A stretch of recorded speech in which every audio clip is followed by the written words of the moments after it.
चिन्तासन्तानहन्तारो यत्पादाम्बुजरेणवः स्वीयानां तान्निजाचार्यान् प्रणमामि मुहुर्मुहुः।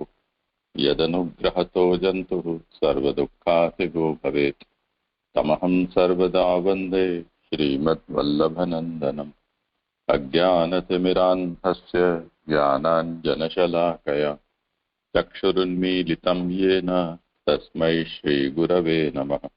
नमामि हृदये शेषे लीलाक्षीराब्धिशायिनं लक्ष्मीसहस्रलीलाभिः सेव्यमानं कलानिधिम्।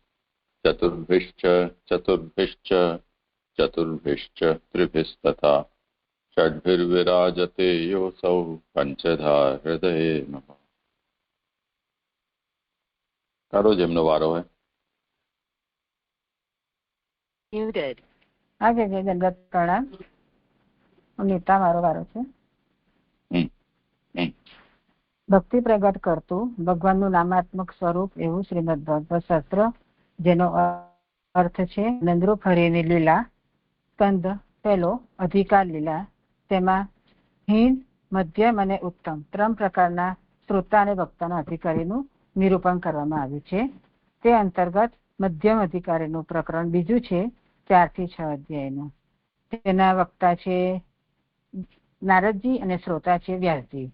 તેમાં ચોથા અધ્યાયમાં શ્રોતા અને વક્તાના પર ભગવત કૃપાનું નિરૂપણ જોયું. 5મા અધ્યાયમાં તેઓનું ભગવદીયત્વનું નિરૂપણ જોયું. અને 6થા અધ્યાયમાં શ્રોતા જે વ્યાસજી છે તેમનામાં ભગવદ એકત્વ અને નારદજી વક્તા છે તેમના પ્રેમ ભક્તિનું નિરૂપણ આ 6થા અધ્યાયમાં કરવામાં આવ્યું છે. અધ્યાય 6 નારદ ભક્તિનું સ્વરૂપ કહે છે.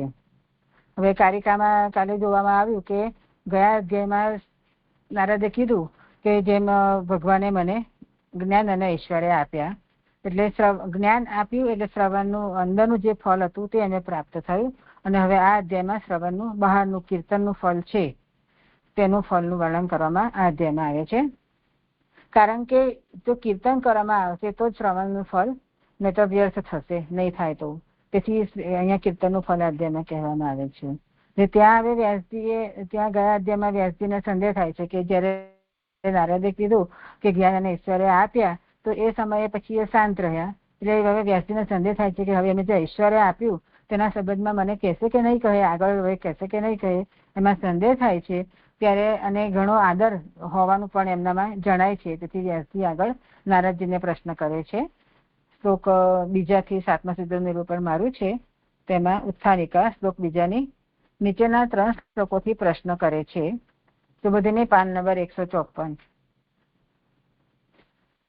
વ્યાસ કહે છે, ભિક્ષુભિઃ વિપ્રવસિતે વિજ્ઞાના દિષ્ટૃભિ તવઃ વર્તમાનો વયસ્યાદ્યે તતઃ કિમ અકરોદ ભવાન સ્વયંભુવ કયા વૃત્ત્યા વર્તિતમ તે પરમ વયઃ કથંચેદ અમુદસ્રાક્ષિઃ કાલે પ્રાપ્ત કલેવરમ પ્રાક્કલ્પ વિષયામ વિતામ સ્મૃતિમ તે સુરસત્તમ નહીં એવ વ્યવધાત કાલ એષ સર્વ નિરાકૃતિઃ.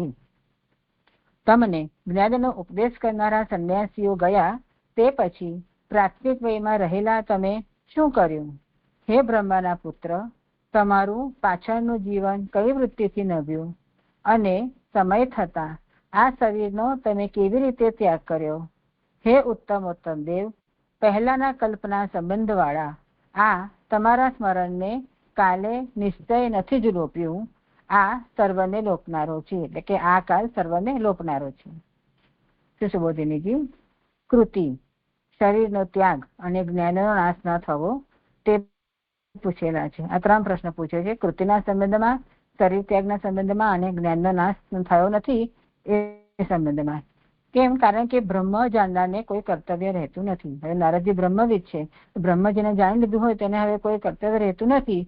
તો હવે એને પાછળની આજીવિકા કેવી રીતે કરી, એ કઈ વૃત્તિથી નભ્યું, એ પ્રમાણેનો કૃતિના સંબંધમાં પ્રશ્ન કરે છે. યોગથી શરીરનો ત્યાગ કરવો તે મોક્ષ છે. શરીરના ત્યાગમાં પ્રશ્ન કરે છે કે તમારું જીવન, તમે દેહ ત્યાગ કેવી રીતે કર્યો અને કાલ ઉલ્લંઘન કરી શકાય તેવો નથી.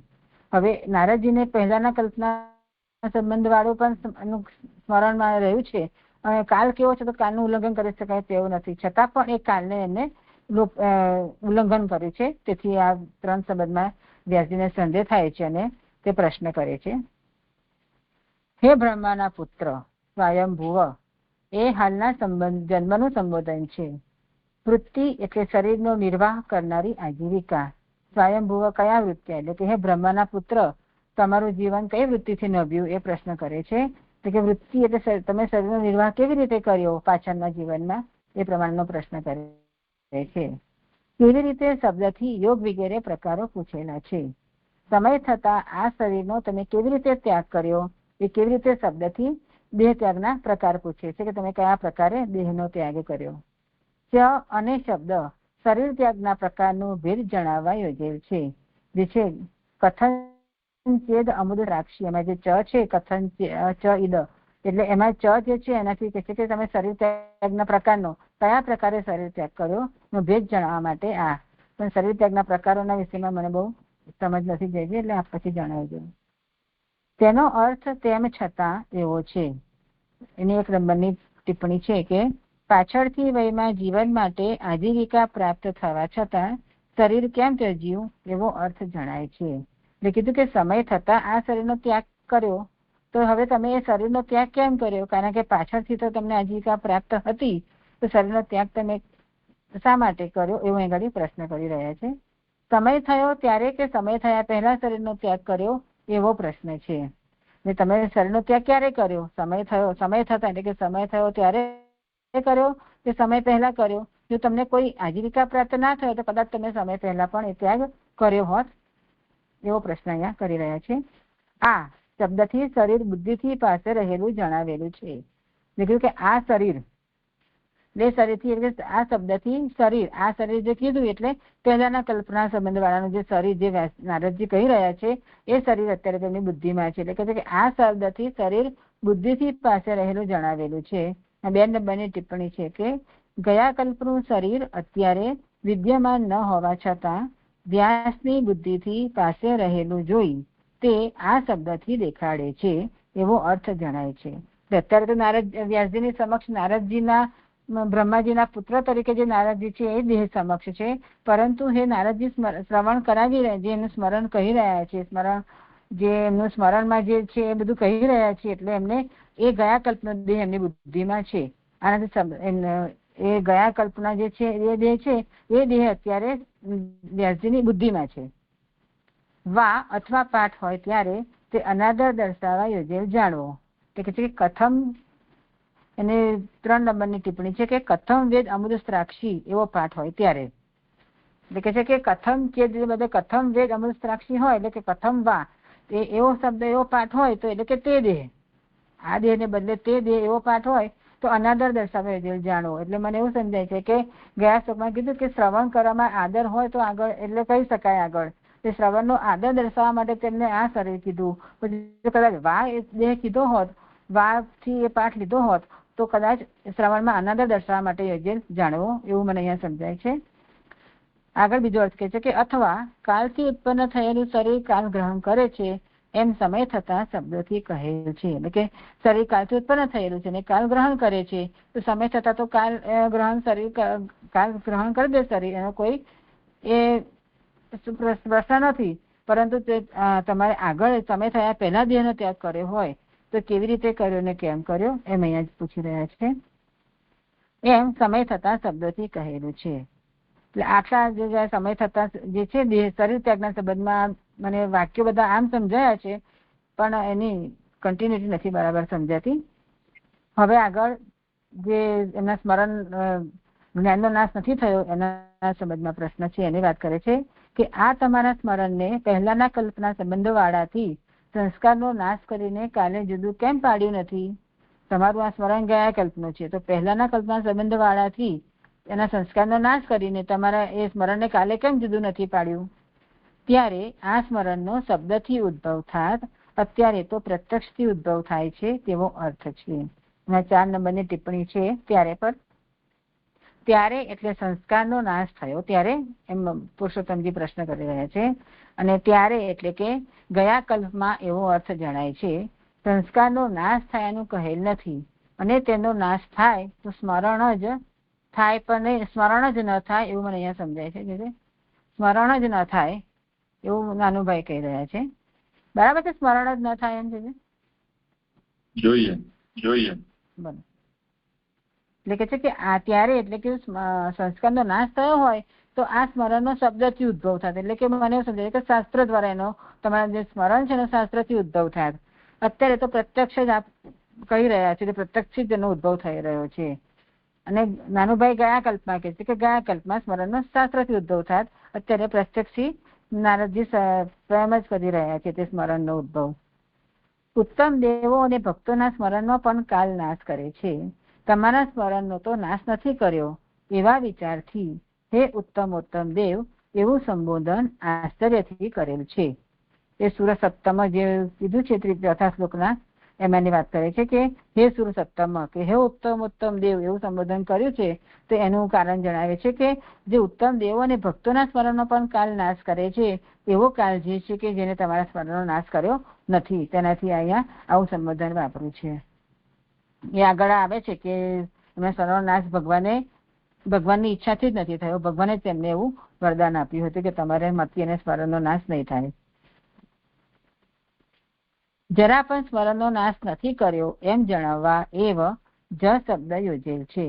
નહીં એવ વ્યવધાત કાલ એટલે કે છે કે તમારો સ્મરણનો જરા પણ નાશ નથી કર્યો એમ એવ શબ્દથી કહે છે. સ્મરણનું દર્શન થતું હોવાથી તે યોગ્ય છે એવો હિ નિશ્ચય શબ્દનો અર્થ છે. નહીં એવ હિ છે એનાથી સમજાવે છે કે નિશ્ચય છે કે તમારા સ્મરણનું દર્શન થાય છે, તેથી જરા પણ સ્મરણનો તમારો નાશ થયો નથી. તે જે મહાપ્રભુજી કહી રહ્યા છે એ સ્મરણનો કાલે નિશ્ચય નથી જ લોપ્યું તે યોગ્ય જ છે. એમ અહીંયા હિ શબ્દથી નિશ્ચય પણ દર્શાવે છે. એટલે જ અને હિથી નિશ્ચય છે કે તમારા સ્મરણનો નાશ કર્યો નથી. અને કાલનું મહાત્મ્ય પ્રત્યક્ષથી સાબિત થયેલું છે. આ કાલનું મહાત્મ્ય પ્રત્યક્ષ સાબિત થયેલું છે વ્યાસજીને કે અહીંયાથી કાલનું મહાત્મ્ય અહીંયા આગળ સમજાવે છે કે પ્રત્યક્ષ જે નારદજી કહી રહ્યા છે પ્રત્યક્ષથી કે કાલે તેનો લોપ કર્યો નથી.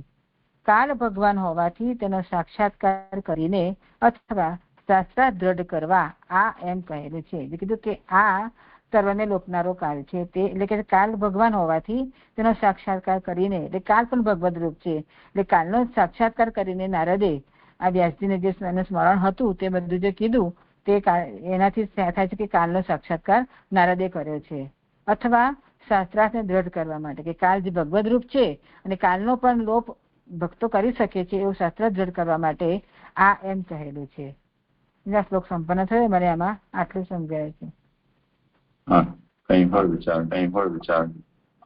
જે આજે છે ને કે ત્રીજી લીટીમાં પહેલી ટિપ્પણી છે કે તેને છતાં એની જે ટિપ્પણી છે ને તો એ બરાબર સમજાતું નથી. દેહ ત્યાગના વિષય એ આખું પેરેગ્રાફ છે ને શરીર ત્યાગના વિષયમાં એક પછી એક વાક્યની આમ કન્ટિન્યુટી નથી આવી રહી એવું મને લાગે છે. સમજવા તમે ઇયરફોન લગાવી લો અથવા સ્પીકર બંધ કરી દો. એકો હંમેશાની જેમ આવે જ છે તમારે ત્યાં ત્યારે પણ પ્રસ્તુતિ થાય છે તો દર વખતે પછી તમને મ્યુટ કરવા પડે, પછી અનમ્યુટ કરવાનું ભૂલાઈ જાય તો વાટ જોવી પડે. આનું કંઈક કાયમી સમાધાન તમે જોઈ લો પેલા. ત્રીજું જે છે ને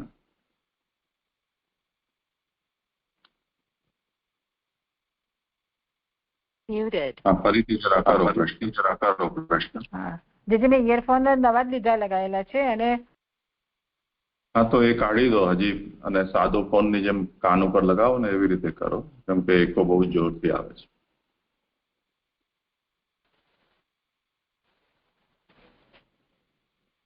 હા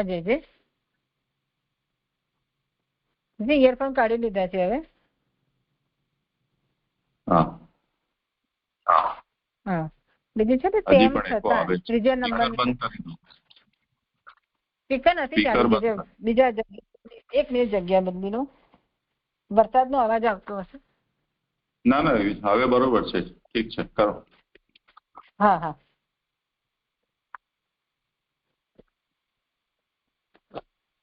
ત્રીજા નંબરની લીટી છે ને જે તેનો અર્થ ત્યાં એવો છે. ત્યાં આગળ એક નંબરની ટિપ્પણી છે કે આજીવિકા પ્રાપ્ત થવા છતાં શરીર કેમ ત્યજ્યું. એટલે એ નથી સમજાતું અને આખી એક કન્ટિન્યુટી નથી સમજમાં આવતી. સમય થયો ત્યારે કે સમય થયા પહેલા પછી પાછો અનાદરનો બતાવે છે ને, એ બધું નથી સમજાતું.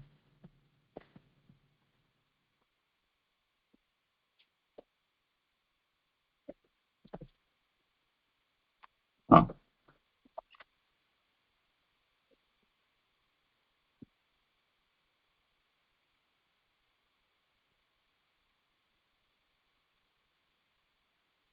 મૂળમાં જે કથન ચેદ અમુદસ્રાક્ષી આ જે છે એનું અહીંયા વિવેચન થઈ રહ્યું છે.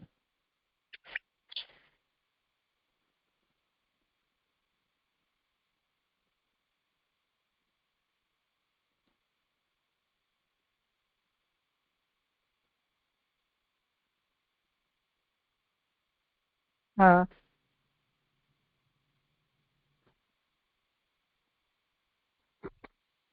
અહીં આ સુબોધનીમાં પંક્તિમાં પ્રારંભમાં જ કૃતિ શરીરનો ત્યાગ અને જ્ઞાનનો નાશ ન થવો. અહીંયા જે કૃતિ તે શું કહેવા માંગે છે એ નથી સમજાતું. હજી તો આ એક વિષય તો પૂરો થવા દો. નીતાબેનના પોતાના પ્રશ્ન છે, પેલા એ થઈ જાય, એના પછી આપણે. હા,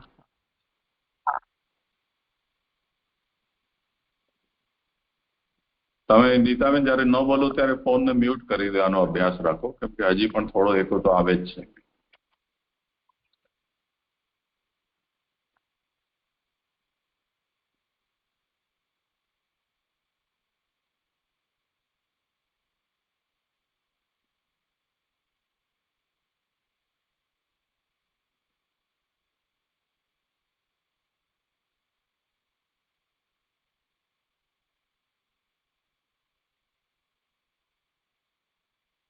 બીજે મ્યુટ કર્યો તો હમણાં.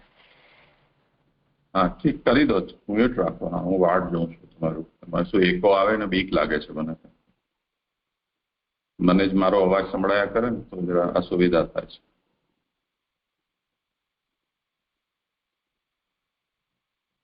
હા, હવે જો મૂળ વસ્તુ આમાં એ થઈ કે જ્યારે સમય થયો તે વખતે તમે દેહનો ત્યાગ કેવી રીતે કર્યો, એમાં બે પ્રશ્ન છે. એક તો સમય થયો ત્યારે ત્યાગ કર્યો કે તેના પહેલા કર્યો, જ્યારે ઈચ્છા થઈ ત્યારે. તો સમય થયો ત્યારે કે થયા પહેલા શરીરનો ત્યાગ કર્યો. બીજી વસ્તુ એ છે કે એમાં કથન ચ, એમાં જે ચકાર છે એનાથી શરીર ત્યાગના પ્રકારનો ભેદ, કે જેમ આપણે આચાર્ય શરણના અંતઃકરણ પ્રબોધના સંબંધમાં જોઈએ છીએ કે ભગવદ આજ્ઞા થઈ એટલે ભગવદ ધામમાં ફરી આપને પધારવાનું થયું. તો તે આજ્ઞાનું પાલન કઈ રીતે કરવું એ એક મૂંઝવણ હતી.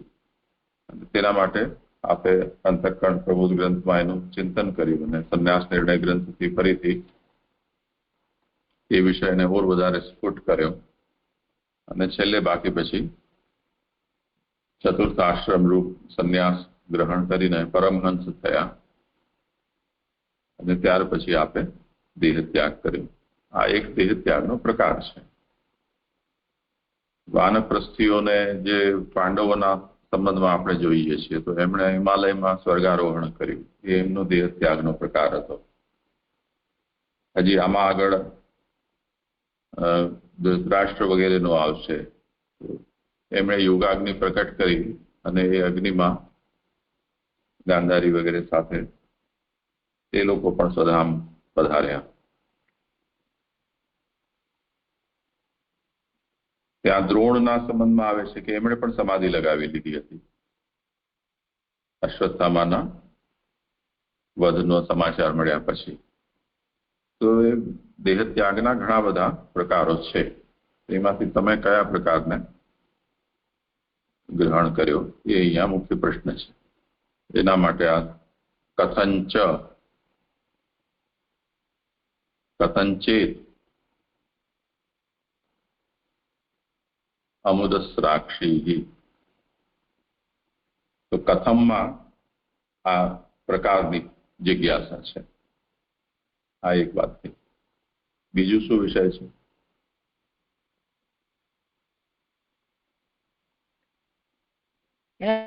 એના પછીનું છે ને જે કે તેમ છતાં, એટલે કે છે કે પાછળથી વયમાં આજીવિકા પ્રાપ્ત કરવા છતાં શરીર કેમ ત્યજ્યું? એવો તો અહીંયા ક્યાંય પ્રશ્ન જ આવતો નથી કે તેનો અર્થ તેમ છતાં એવો છે. એટલે આ પ્રશ્ન ક્યાંથી ઉદ્ભવ્યો કે આજીવિકા પ્રાપ્ત થવા છતાં શરીર કેમ ત્યજ્યું?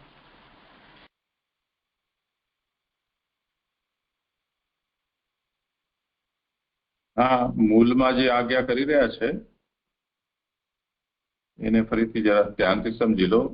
ભિક્ષુભિ પ્રવસિતે વિજ્ઞાનાદેશભિ તવ.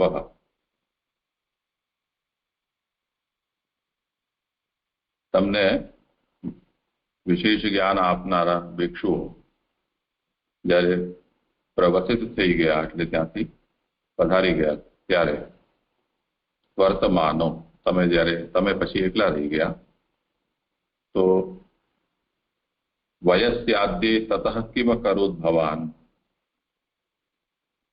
આદ્ય વયના જે તમે હતા એમણે તમે શું કર્યું? આ પ્રથમ એટલે બીજા શ્લોકનો સરળ અર્થ થયો. તે પછી સ્વયંભુવ એટલે બ્રહ્માના પુત્ર. તમે કયા વૃત્ત્યા વર્તિતમ તે પરમ વયઃ, એટલે બાકીની જે વય છે, આયુષ્ય છે કે જીવન છે એ કયા વૃત્ત્યા વર્તિતમ, કઈ આજીવિકાથી તમે નિભાવ્યું. અને કાલે પ્રાપ્તે કથંચ કલેવરમ ઉદસ્રાક્ષી, જ્યારે સમય આવ્યો તે વખતે તમે કઈ રીતે આ તમારા શરીરનો ત્યાગ કર્યો. એમાં જે વૃત્તિના સંબંધમાં કયા વૃત્ત્યા વર્તિતમ, તો વૃત્તિના સંબંધમાં જીવિકા શરીર નિર્વાહિકા, શરીરનો નિર્વાહ કરનારી જીવિકા. કથમ ઇતિ યોગાદિ પ્રકારાઃ અર્થ વિશેષે પુનઃ ઇત્યર્થ. આમાં જે ચકાર જે છે કથમ પુનઃ એમ, આમાં જે ચકાર છે એનો એક અર્થ આવો પણ થાય છે, એના તરફ આ નિર્દેશ કર્યો છે. એમાં પાઠભેદ પણ છે કે કથન ચ અર્થ, ચોની જગ્યાએ ચ એવો પણ પાઠ છે. તો એના સંબંધમાં અહીંયા પૃચ્છા કરી રહ્યા છે કે જીવિકાનો નિર્વાહ તમે કઈ રીતે કર્યો અને કઈ રીતે તમે તમારા દેહનો ત્યાગ કર્યો. એમાં અનુવાદક શું કહી રહ્યા છે કે સમય થયો ત્યારે, હા એ તો પછીનો અર્થ થયો.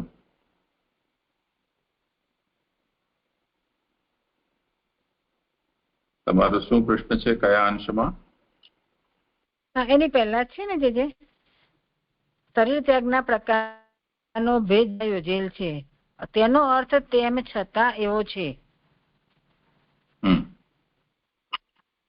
એ ચ શબ્દ છે ને એનો,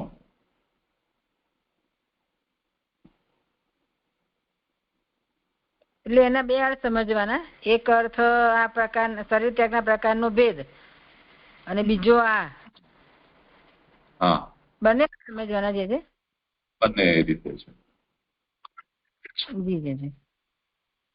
અને આગળ જે છે ને કે વા અથવા પાઠ હોય ત્યારે તે અનાદર દર્શાવવા યોજેલ જાણવો, તો મેં કીધું કે શ્રવણમાં આદર, શ્રવણનો અનાદર દર્શાવવા યોજેલ જાણવો, એવું બરાબર છે?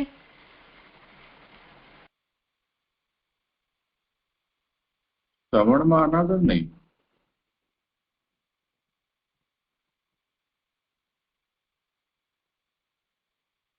એટલે જે આ જે શરીર છે એના પ્રતિ અનાદર.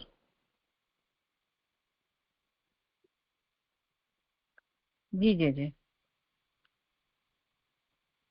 હવે મારે નથી અહીંયાથી પ્રશ્ન જે છે. હા બોલો, બીજા કોઈને કંઈ.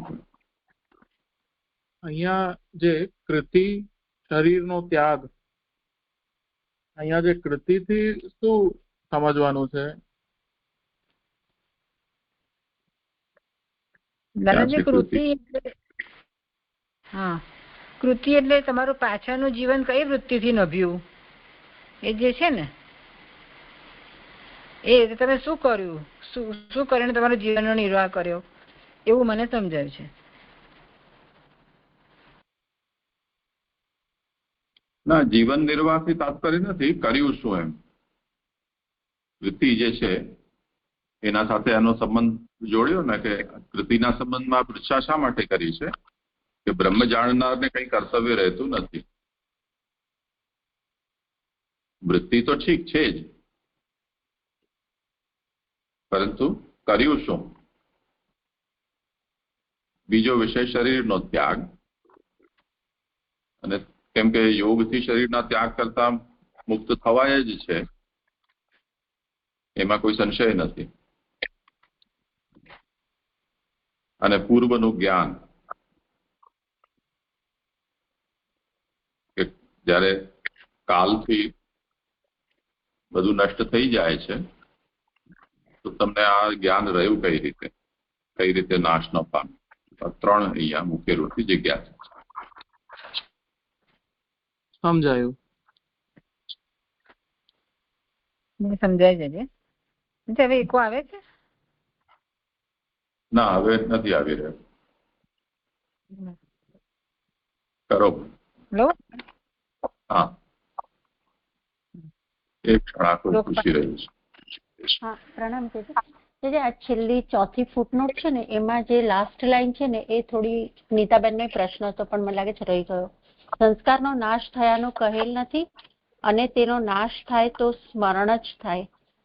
આ જરાક ક્લિયર કરવાનું હતું કે આ સ્મરણ ન રહે એવું થાય.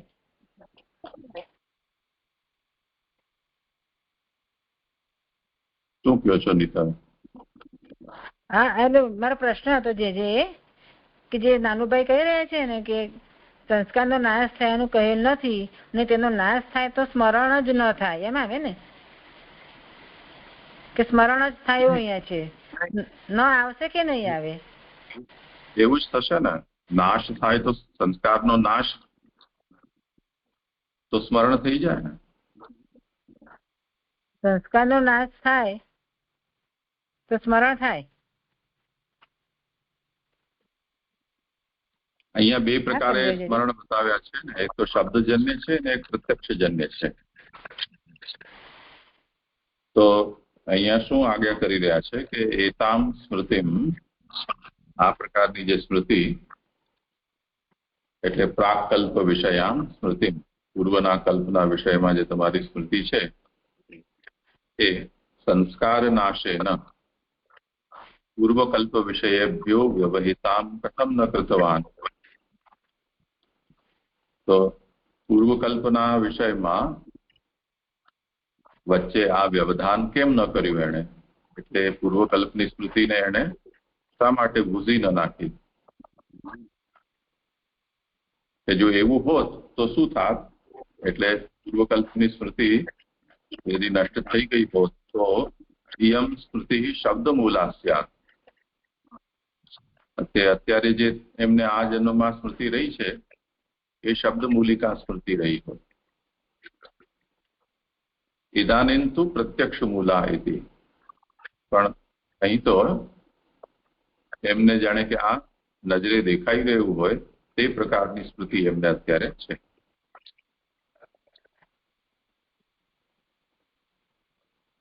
તો વ્યાસજી જે પ્રશ્ન કરી રહ્યા છે એમાં એમને એમ કહી રહ્યા છે કે એતામ, એટલે જાણે કે વ્યાસજીને એ સ્મૃતિ દેખાઈ રહી હોય, એટલે એ કાલ એમને પ્રત્યક્ષ હોય એવું જણાઈ રહ્યું છે.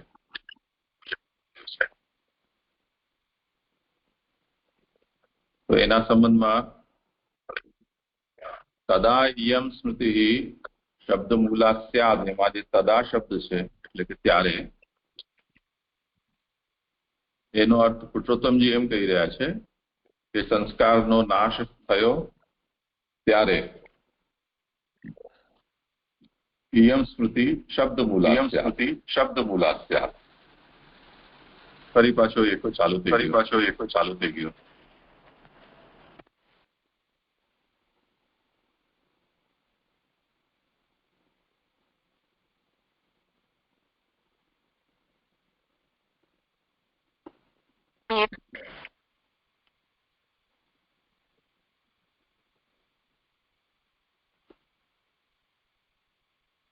તમારે કઈ હોય બેલાબેન તો કરી લો. જે મને આ આપે જે કહ્યું એ સમજાયું, પણ મને આ સંસ્કારનો નાશ થયાનું કહેલ નથી અને તેનો નાશ થાય તો સ્મરણ જ થાય, એટલે અહીં એવું કંઈક કહી રહ્યા છે કે સંસ્કારનો જો નાશ થઈ જાય તો એ સ્મરણમાં આવી જાય, એટલે એવું સમજવાનું કે સંસ્કાર જે આમ નોર્મલી મને એવો સમજ હતું સંસ્કાર એટલે એની ઉપર આવર્તન થયા જ કરે એટલે દ્રઢતા આવી જાય, પણ અહીં તો એવું કે છે કે સંસ્કારનો નાશ થઈ જાય એટલે સ્મૃતિ થઈ જાય. આ મને હજુ આ સમજાયું નહીં, સંસ્કાર અને સ્મરણ.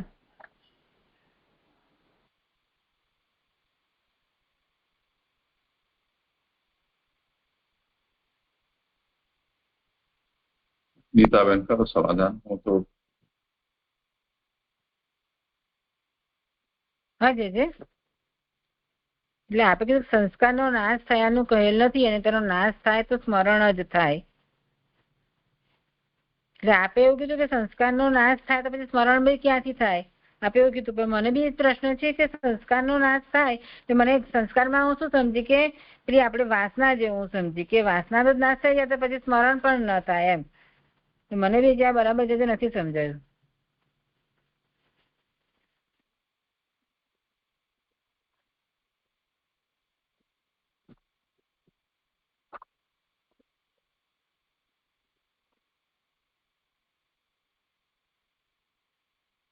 પુરુષોત્તમજી અહીંયા તદાનો અર્થ કરી રહ્યા છે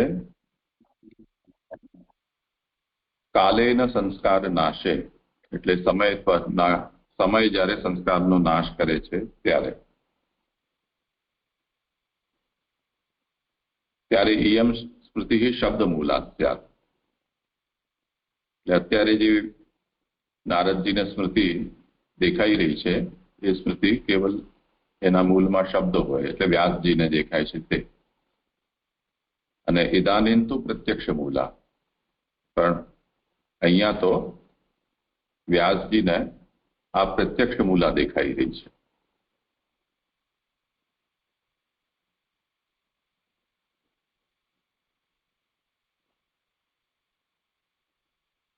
એટલે પ્રશ્ન એમણે શું કર્યો કે આટલો સમય વચ્ચે નીકળી ગયો એક કલ્પનો, તો જે તમને પૂર્વજન્મમાં જે કંઈ પણ થયું એની સ્મૃતિ તમારી નષ્ટ થઈ જવી જોઈતી હતી, કેમકે સમય જે છે એ બધા સ્મૃતિઓ છે એને ભૂસી નાખે છે. પણ જે કાલાંતરમાં જે સંસ્કાર નષ્ટ થયા છે એને ફરી પાછું કોઈ યાદ અપાવે, આપણને એ ઘટના સ્મરણ કરાવે તો પાછી સ્મૃતિ થઈ જતી હોય છે. પરંતુ આ જે પ્રસંગ છે એમાં તો એમને કોઈએ યાદ અપાવી હોય અને એ સ્મૃતિ તાજી થઈ હોય એવું નથી, પરંતુ પ્રત્યક્ષ થઈ હોય એવું જણાય છે. એટલે એમને કોઈના કહેવાથી આ તાજું થયું છે એવું નથી. ને કાલની મહિમા એવી છે કે દેવતાઓ અને ભક્તોની સ્મૃતિ છે એનો પણ કાલ નાશ કરી દેતો હોય છે, પણ આશ્ચર્ય એ વાતનું છે કે નારદજીને હજી એ સ્મૃતિ એમને એમ રહી છે. તેથી નારદજીની આ વિષયમાં મહત્તા બતાવતા એમને સુરસત્તમ એમ કહ્યું છે.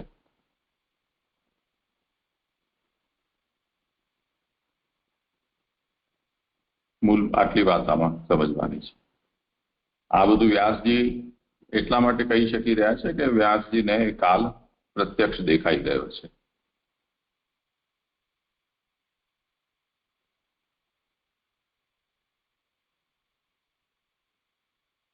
જી એટલે એવું સમજવાનું છે કે સંસ્કારનો નાશ જો નથી થયો તો કોઈ કાલાદીથી એનાથી કોઈ પ્રેરણા કરે તો યાદ અપાવે તો તેને સ્મરણ થાય, સંસ્કારથી નાશ થયો હોય તો સ્મરણ જ ના થાય, એવું સમજવાનું છે.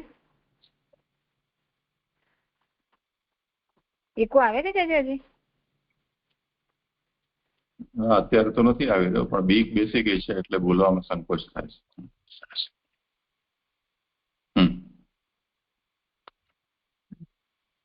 બરાબર છે, હું સમજી તો બરાબર છે ને? હા, ઠીક છે. લઉં આગળ હવે શ્લોક 5મો, એની ઉત્થાનિકા છે. પહેલા પ્રશ્નનો ઉત્તર નીચેના શ્લોકથી આરંભી 27મા સુધીના શ્લોકથી કહે છે. એટલે કે પ્રાથમિક વયમાં રહેલા તમે શું કર્યું એ પ્રશ્નનો ઉત્તર હવે 27મા શ્લોક સુધી કહે છે. નારદ કહે છે, ભિક્ષુભિર વિપ્રવસિતે વિજ્ઞાનાદેષ્ટૃભિ મમ વર્તમાનો વયસ્યાદે તતઃ એતદ અકારશમ. મને જ્ઞાનનો ઉપદેશ કરનારા સંન્યાસીઓ ગયા ત્યારે પ્રાથમિક વયમાં રહેલાએ મેં આ કર્યું. સુબોધિનીજી, બ્રહ્મ જાણનારાએ પણ ભગવાનની પ્રાપ્તિ માટે પ્રયત્ન કરવો જોઈએ અને ભગવાનના દર્શન થાય ત્યારે તેમની આજ્ઞા પ્રમાણે વર્તવું જોઈએ એવો અર્થ છે. એટલે કે જેને બ્રહ્મનો સાક્ષાત્કાર થઈ ગયો છે તો હવે એને ભગવાનની પ્રાપ્તિ માટે પ્રયત્ન કરવો જોઈએ. જ્યારે ભગવાનની પ્રાપ્તિ થાય ત્યારે ભગવાનની આજ્ઞા પ્રમાણે અનુસરવું જોઈએ. જ્ઞાન આપનાર સંન્યાસીઓ ગયા ત્યારે પ્રાથમિક વયમાં રહેલા એ શબ્દોનો અનુવાદ વ્યાસે સર્વનો નિર્ણય કરેલ હોવાથી તેમના ઉપરની પ્રીતિ જણાવવા કરેલો છે. એટલે કે જે જ્ઞાન આપનાર સંન્યાસીઓ ગયા ત્યારે પ્રાથમિક વયમાં રહેલા મેં આ કર્યું તે શબ્દોનો અનુવાદ જ એમને કર્યો છે. એટલે કે વ્યાસે સર્વનો નિર્ણય કર્યો છે કે તમે શું કર્યું, એમાં જે કંઈ કર્યું છે બધું જ બધા પ્રશ્નોનો ઉત્તર એમાં આવી જવાનો છે. એટલે કે તમે સર્વનો નિર્ણય એમાં વ્યાસે કરેલો થી તેમના વ્યાસજી ઉપરની પ્રીતિ માટે નારદજી આ પ્રમાણે તેનો અનુવાદ જ કરે છે. આ એટલે નીચે કહેવામાં આવશે. મેં આ કર્યું એટલે કે હવે જે કહેવામાં આ એટલે કે જે નીચે જે કહેવામાં આવશે તે પ્રમાણે તેમને કર્યું.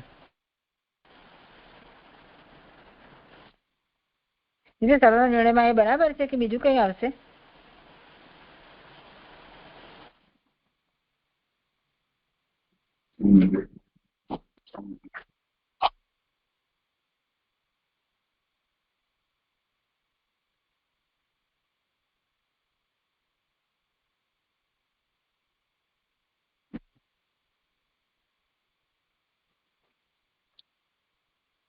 હા, શું કહો છો? કીધું કે જ્ઞાન આપનાર, એને તો કહેવામાં છે કે જ્ઞાન આપનાર સંન્યાસીઓ ગયા ત્યારે પ્રાથમિક વયમાં રહેલા એ મેં આ કર્યું. એટલે એનો એ શબ્દોનો અનુવાદ, એટલે મને એવું સમજાય છે કે નારદજી એ શબ્દનો અનુવાદ કર્યો અને એમાં વ્યાસે સર્વનો નિર્ણય કરેલો હોવાથી, એટલે સર્વનો નિર્ણય એટલે મેં એવું સમજી કે જે પ્રશ્ન જે પૂછવાના છે એ સર્વનો નિર્ણય આમાં આવી જશે એ પ્રમાણે હોવાથી અહીંયા એવું લખ્યું સર્વ નિર્ણય કરેલો હોવાથી તેના ઉપરની પ્રીતિ જણાવવા કરેલો છે. તો સર્વનો નિર્ણય એ બરાબર છે? મેં સમજાય કે બીજું કઈ આવશે એમ પૂછે છે.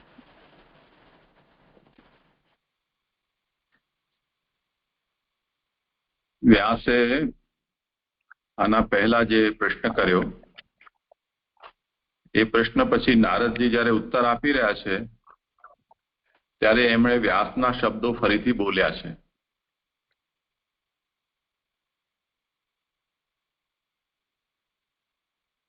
કે વર્તમાનો વયસ્યાદ્યે તત એતદ અકારશમ.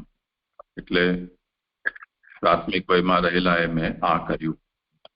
તો આ વ્યાસે જ કહેલા શબ્દો છે, જેને પૂછેલા શબ્દો છે, જેને નારદજી ફરીથી બોલી રહ્યા છે અને એનો ઉત્તર આપી રહ્યા છે કે મેં આ કર્યું. તો જે જ્ઞાન આપનારો ગયા અને તે પછી પ્રાથમિક વયમાં રહેલા મેં આ પ્રમાણે કર્યું. આ શબ્દનો અનુવાદ એટલે વ્યાસે કહેલા શબ્દનો અનુવાદનો મતલબ પુનરુચ્ચાર અહીંયા એમના ઉપરની પ્રીતિ જણાવવા કરેલો છે.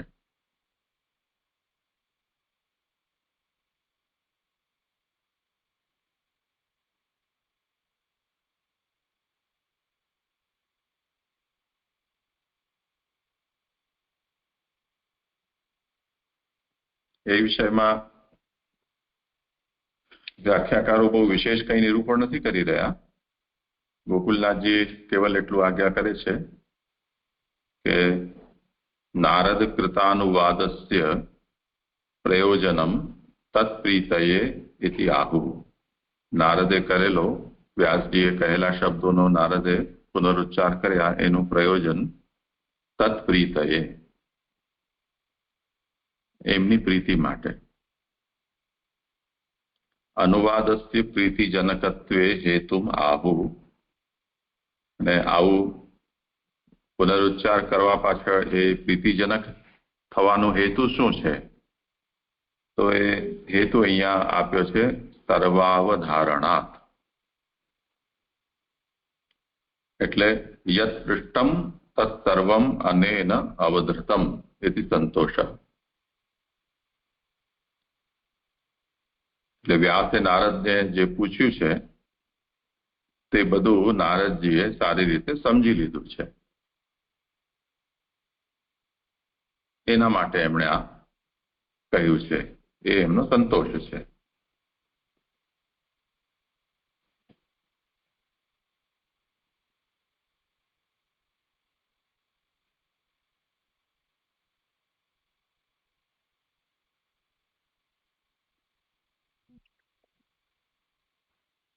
જી જે હજી સમજાય. પણ આ વિષય મને સ્પષ્ટ ન થયો, એક વખત સમજાવશો?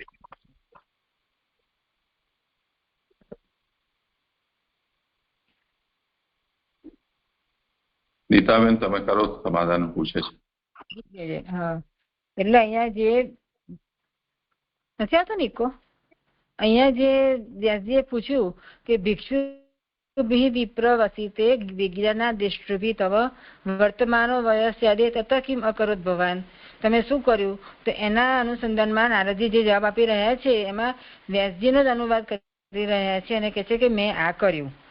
અને સર્વના નિર્ણયના બાબતમાં એટલે વ્યાસજી પર પ્રીતિ હોવાથી વ્યાસજીએ નારદજીએ આ પ્રમાણે કહ્યું.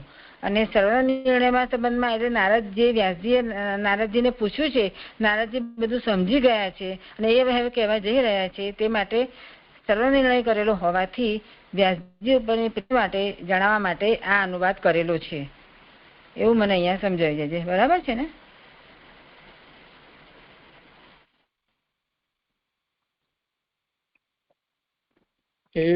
આમાં એટલે મને એટલે શંકા થઈ કે પ્રીતિ તો જેમ અહીંયા પ્રીતિ કોની કેના ઉપર છે? એટલે નારદજીની પ્રીતિ વ્યાસજી ઉપર છે, એટલે એમણે આ વાક્ય કહ્યા કે શું કહેવા માંગે છે?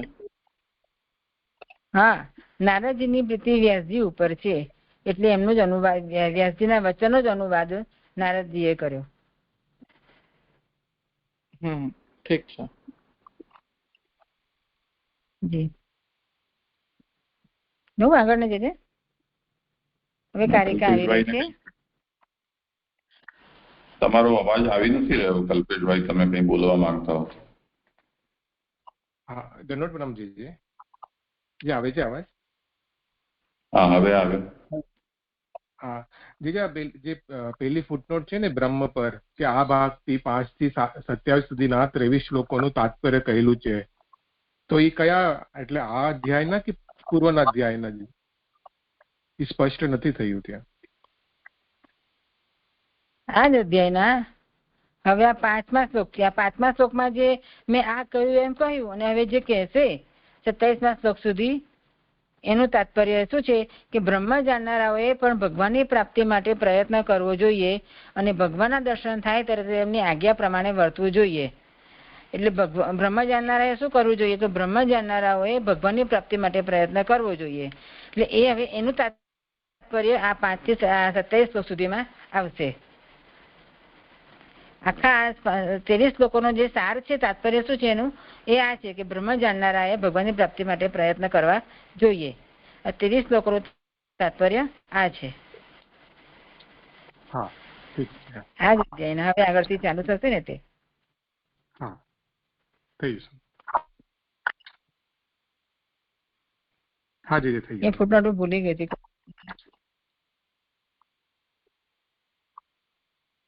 આજે જે દંડવત પ્રણામ.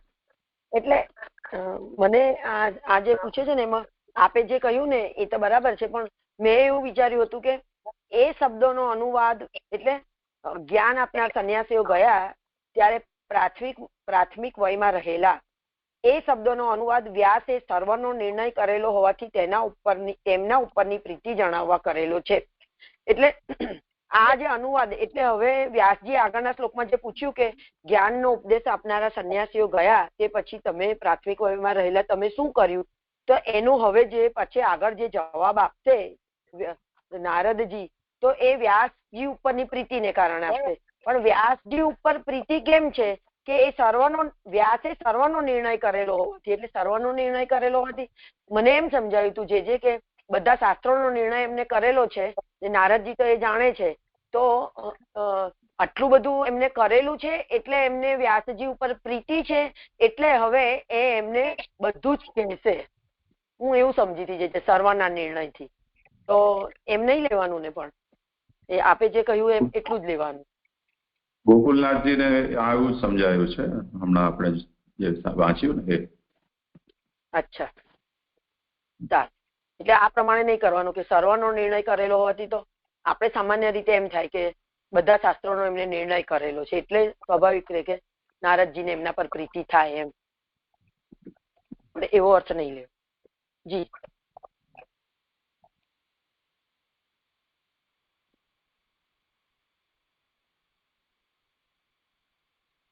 લો હવે આગળ જઈએ.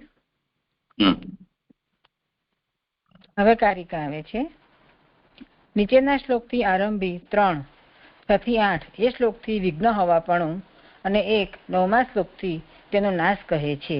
કારણ કે ભગવાન જો અનુકૂળ હોય તો આગળની અવસ્થા પ્રાપ્ત કરવી, તેમ ન હોય તો ન કરવી. એટલે હવે આગળ 6 થી 27 શ્લોકોમાં કહેશે, એમાં સૌ પ્રથમ જે વિઘ્ન આવે છે, ભગવાનની પ્રાપ્તિ માટે પ્રયત્ન કરવા જોઈએ, એમાં જે વિઘ્ન આવે છે તે 3 શ્લોકથી કહે છે અને 1 શ્લોકથી એના નાશનું કારણ કહી રહ્યા છે. કેમ? કારણ કે ભગવાન જો અનુકૂળ હોય તો આગળની અવસ્થા પ્રાપ્ત કરવી. તેમાં 1 નંબરની ટિપ્પણી છે કે આગળની અવસ્થા એટલે ભગવાનનો સાક્ષાત્કાર થાય તે માટે કરવાના પ્રયત્નની અવસ્થા. કે જો ભગવાન અનુકૂળ હોય તો એ ભગવાનની પ્રાપ્તિ માટેના પ્રયત્ન કરવા જોઈએ અને તેમ ન હોય તો ન કરવું જોઈએ.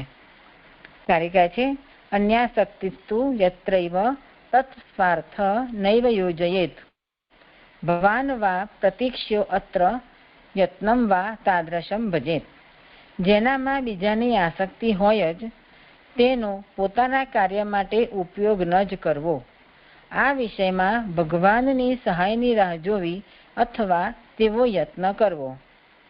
2 નંબરની ફૂટનોટ છે કે અન્યાસક્તિ એટલે કે જેનામાં બીજાની આસક્તિ હોય જ, એની બી ફૂટનોટ છે કે ભગવાન અનુકૂળ હોવામાં સંદેહ હોય તો શું કરવું તે આ કારિકાથી કહે છે. એટલે ઉપર જે કીધું કે ભગવાન અનુકૂળ હોય તો આગળની અવસ્થા એટલે કે ભગવાનની પ્રાપ્તિ માટે પ્રયત્ન કરવા જોઈએ, નહીંતર ન કરવા જોઈએ. તો કે છે કે ભગવાન અનુકૂળ હોવામાં અનુકૂળ છે કે નહીં એમાં જો સંદેહ હોય એટલે કે જેનામાં બીજાની આસક્તિ હોય જ તો તેનો પોતાના કાર્ય માટે ઉપયોગ ન જ કરવો, તો પછી તેનો ઉપયોગ કરવો જોઈએ નહીં. અને એ વિષયમાં ભગવાનની સહાયની રાહ જોવી કે ભગવાન આપણને પરિસ્થિતિ સંજોગો જો અનુકૂળ હોય તો ભગવાનની સહાયની રાહ જોવી અથવા તેવો યત્ન કરવો એટલે કે ભગવાન અનુકૂળ થાય તેવો પ્રયત્ન કરવો જોઈએ. જો ભગવાન અનુકૂળ ના હોય તો ભગવાનની રાહ જોવાની અને ભગવાન અનુકૂળ થાય તેવા પ્રયત્ન કરવા જોઈએ. એમ અહીંયા કાર્ય પ્રભુજી સમજાવે છે. હવે આગળ 6થો શ્લોક આવે છે. નારદ તો ભગવાનની રાહ જોઈને એમ 3 શ્લોકથી કહે છે.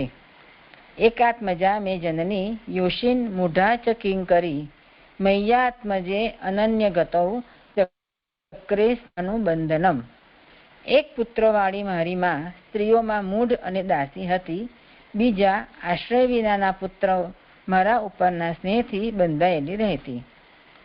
એક જ પુત્ર જેનો તેવી મારી માં હતી, કે મારી માને હું એક જ પુત્ર હતો. મારી માં શબ્દથી તેની મારામાં ઘણી આસક્તિ હોવાનું કારણ કહેલું છે. હું એક જ પુત્ર હતો એટલે એને મારી મારામાં ઘણી આસક્તિ હતી, તેથી તે મારી માં એમ કહી રહ્યા છે. પહેલાની સ્થિતિનું સ્મરણ કરીને જન્મ આપનારી કહેલું છે. પહેલાની કે જે પહેલાના કલ્પની જે સ્થિતિ છે એનું સ્મરણ કરીને જન્મ આપનારી એમ કહેલું છે.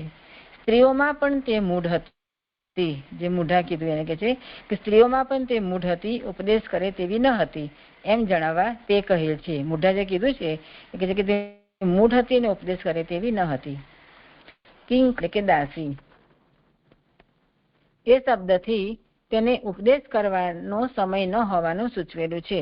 તે દાસી હતી ને દાસીને ઘણા કામ હોય તો તેને ઉપદેશ કરવાનો સમય, એટલે મૂઢ હતી એટલે ઉપદેશ કરે તેવી હતી પણ નહીં, દાસી હતી તેથી તેને ઉપદેશ કરવાનો સમય પણ ન હતો એમ અહીંયા સૂચવેલું છે. પુત્ર અને બીજા આશ્રય વિનાના શબ્દોથી સ્નેહ હોવાના સ્વાભાવિક અને ઉપાધિવાળા કારણો કહેલા છે. પુત્ર હોય એટલે સ્વાભાવિક સ્નેહ હોય જ, અને બીજા આશ્રય વિનાના અને એક માત્ર હું એક જ આશ્રય હતી એટલે ઉપાધિવાળું કારણ છે. આશ્રયની ઉપાધિવાળું એટલે કે સ્વાભાવિક અને ઉપાધિવાળા કારણો હોવાનું પુત્ર અને બીજા આશ્રય વિનાનાથી એમનું કહેલું છે. પુત્ર કહે છે એટલે કે સ્વાભાવિક સ્નેહ છે, અને આશ્રય માત્ર એક પુત્ર જ હોવાથી ઉપાધિ, આશ્રય પુત્રની આશ્રયની ઉપાધિ એ મૂચ્યું, એ પ્રમાણે બે કારણો કહેલા છે. સ્નેહથી અનુ આત્મન, સ્નેહથી અનુ પછી એટલે કે આત્મનઃ એટલે પોતાનું બંધન, સ્નેહાનું બંધનમ એટલે સ્નેહથી બંધાયેલા રહેવું. તેવી તે કેવી રીતે, તો મારા ઉપર સ્નેહથી બંધાયેલી રહેતી તેવી મારી મા તે હતી. આમ તેમના જન્મની એટલે કે આ જે વિઘ્નમાં એમની માં જે ભગવાનની પ્રાપ્તિના પ્રયત્ન કરવાનું જે વિઘ્ન હતું એમની માં, એ માં કેવી હતી તેનું નિરૂપણ અહીંયા કરવામાં આવ્યું છે. લઈ લો આગળ જજે. આમાં સ્નેહાનુબંધનમ અને આત્મજે અને અનન્ય ગતવું, આમાં બે વાત સમજવાની છે અનુક્રમથી. નારદ માતાના પુત્ર હતા એટલે આત્મજ હતા, તે કારણે નારદજીમાં એમની માને સ્વાભાવિક સ્નેહ હતો. અને અનન્ય ગતવ, નારદજીને એની મા સિવાય બીજો કોઈનો આશ્રય હતો નહીં, એ નારદજી ઉપર માતાનો સ્નેહ હોવાનો ઔપાધિક હેતુ છે.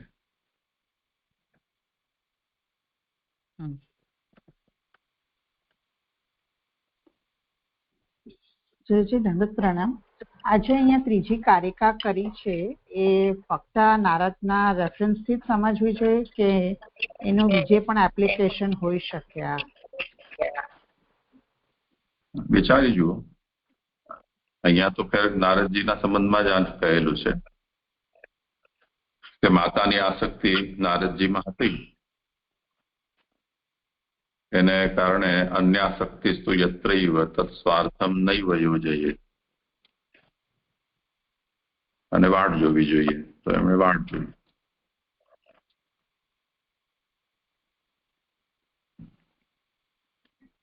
હા, પણ આપણે પણ એમાં એપ્લાય કરી શકીએ ને જનરલ સેન્સમાં પણ. હા, એ વિચારી જ.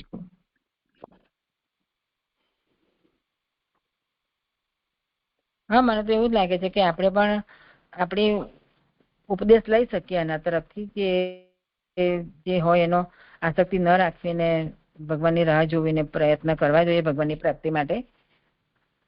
મને તો ઉપદેશાત્મક લાગી રહ્યું છે.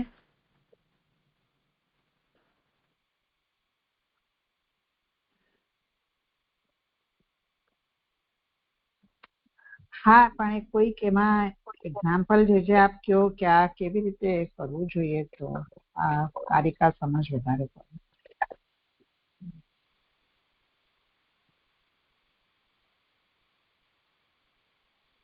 કોઈને કરવું હોય સમાધાન વિચારવું હોય તો.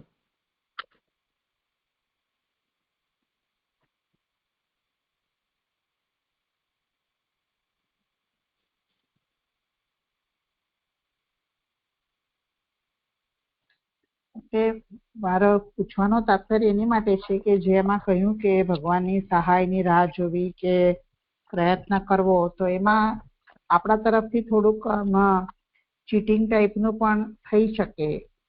એટલે ખબર કેવી રીતે પડે કે ભગવાનની સહાયતા છે કે આપણો પ્રયત્ન સફળ થયો છે કે એ રીતનું મારું પૂછવાનું કહેવું છે.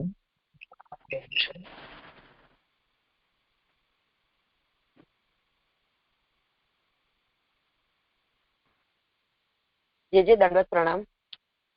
એટલે તમે કયા આશયથી પૂછવા માંગો છો એ તો ખબર નથી, પણ અહીંયા આગળ તો એવું કહેવા માંગે છે નારદજી અને એમની માતાના ઉદાહરણથી કે જેનામાં બીજાની આસક્તિ હોય તો આપણે એવું સમજી શકાય કે આપણા ઘરમાં સેવાનો પ્રકાર બીજો વગેરે ચાલતો હોય અને ઘરમાંથી કોઈક એવા હોય કે જે આ પ્રકાર મતલબ આ વ્યવસ્થામાં એમને ઈચ્છા ના હોય અને એ અન્ય આસક્ત હોય, મતલબ કોઈ અન્ય દેવી દેવતામાં હોય અથવા તો લૌકિક આસક્ત હોય, તો તેનો પોતાના કાર્ય માટે ઉપયોગ ન જ કરો. તો પછી આપણે એને એમ ના કહી શકાય કે તું મને સેવામાં સહાય રૂપ થા.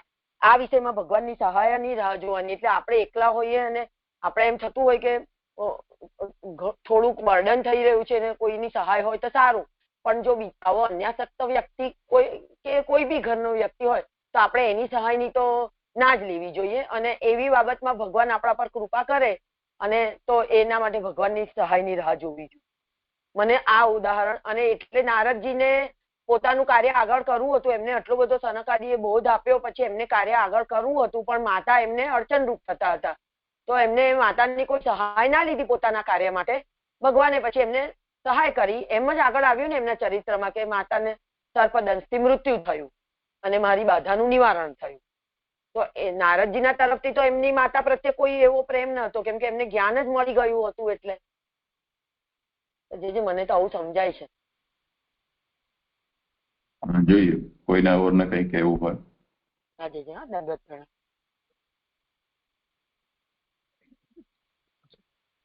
ધન્યવાદ પ્રણામજી. જે બીજી લાઈનમાં છે ને જયારે જ્યાં કહી રહ્યા છે કે ભગવાનની સહાયની રાહ જોવી, એટલે આપ અગર સક્ષમ નથી તો ત્યારે તમારે ભગવાનની સહાયની રાહ જોવી. તમે આપ સક્ષમ છો તો તેવો યત્ન કરો કે એમને બી સમજાવવું. જેમ એમના પ્રીતિબેને ઉદાહરણ આપ્યો કે કોઈ આપણા ઘરમાં જે અન્યાસક્ત છે, તો અગર આપ એવા સક્ષમ છો તો એને રાહમાં જોડવાની કોશિશ કરો અને પછી એની સહાયતા લ્યો. અગર નથી તો ત્યારે તમે ભગવાનની સહાયની રાહ જુઓ. એવું સમજાય છે. ધન્યવાદ પ્રણામ. એમાં મને પ્રીતિએ કહ્યું ને, એ મને એ જ વાત મને કેવી હતી. પણ એક વાત છે કે શાસ્ત્ર છે એટલે સર્વગત વાત તો મહાપ્રભુજીના જેટલી બધી કારિકાઓ છે એમાં લગભગ આપણને લાગતી જ હોય છે કે આપણે પણ જોડે એમાં ઇન્વોલ્વ થઈને કરી શકીએ. એવા વચનામૃત મહાપ્રભુજીના સતત શાસ્ત્રમાં છે. અને શાસ્ત્ર છે તો માત્ર નારદજીથી પણ આપણે બધાને પણ કઈ બોધ મળે તો મારે આ સતત ચાલતું રહે આ વચનોમાં. હું ત્યાં શાસ્ત્ર છે એટલે આપણને કઈ કહી રહ્યું છે જોડે જોડે. તો જે આનો મને ખુલાસો તો કરવો છે કે મને તો આમાં બહુ જ લાગે કે આપણને આપણી ભક્તિ વૃદ્ધિ માટે પણ આમાં લગભગ બધું સાથે પેરેલલ ચાલી રહ્યું છે. તો આ જરી સમજાવો સરદાવા. ને આ શાસ્ત્ર છે એટલે બધાને લાગશે. ને એવા સર્વસાધારણ વચનો તો મહાપ્રભુજીના કેટલા બધા આવે છે. દરેક શ્લોકમાં કઈ વિશેષતા હોય કે આ મહાપ્રભુજી બધાના માટે કહી રહ્યા છે, એવી રીતે સમજાતું હોય છે. સરદાવા તો જરી ખુલાસો કરો. પ્રણામ સરદાવા.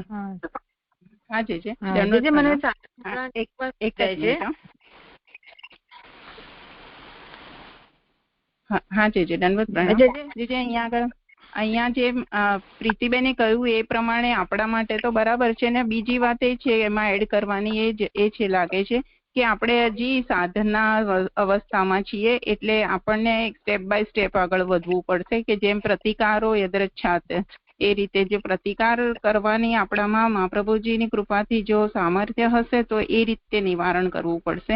પરંતુ અહીંયા જે વાત જે આવી રહી છે ને, તો એ નારદજી માટે કે બ્રહ્મ જાણનારાએ પણ ભગવાનની પ્રાપ્તિ માટે પ્રયત્ન કરવો જોઈએ અને ભગવાનના દર્શન થાય ત્યારે તેમની આજ્ઞા પ્રમાણે વર્તવું જોઈએ, એવો અર્થ છે. જે 5મા શ્લોકમાં કહ્યું ને એ રીતે નારદજીનું અહીંયા આગળ હોય એવું મને સમજાય છે. આપણા માટે તો અહીંયા બોધ લેવા જેવો છે જ, એમાં ના નથી, પરંતુ એ ઇનિશિયલ સ્ટેજની વાત આપણા માટેની છે. એટલે ક્રમશઃ આપણે આગળ વધવું પડશે એવું મને સમજાય છે. જયારે આ બ્રહ્મ જ્ઞાની છે એમના માટેની આ વાત છે એવું મને સમજાય છે. જે પ્રણામ. જે જો તું કે છે બરોબર છે, અહીં ભાગવતમાં તો બધા બેઠા છે ને, બ્રહ્મ જ્ઞાનીઓ બેઠા છે, સાવ સાધના અવસ્થા વાળા બેઠા છે, હજી જેને કશું પત્તો નથી પડ્યો એ પણ શરૂઆત કરીને બેઠા છે. તો અહીં બધા માટે જ બધું જ છે એમ મને એવું લાગે છે. નિશ્ચિત આપણા ઉપર ખાલી નહીં લેવાનું, પણ એવા જો ભાગવતમાં એવા બેઠા છે બ્રહ્મ જ્ઞાનીમાં, ભગવત ભક્તો બેઠા છે, તે પણ ભાગવતજી છોડશે નહીં પોતાના જીવનમાં, જ્યાં સુધી જીવન છે ત્યાં સુધી. તો એ બધાના માટે છે.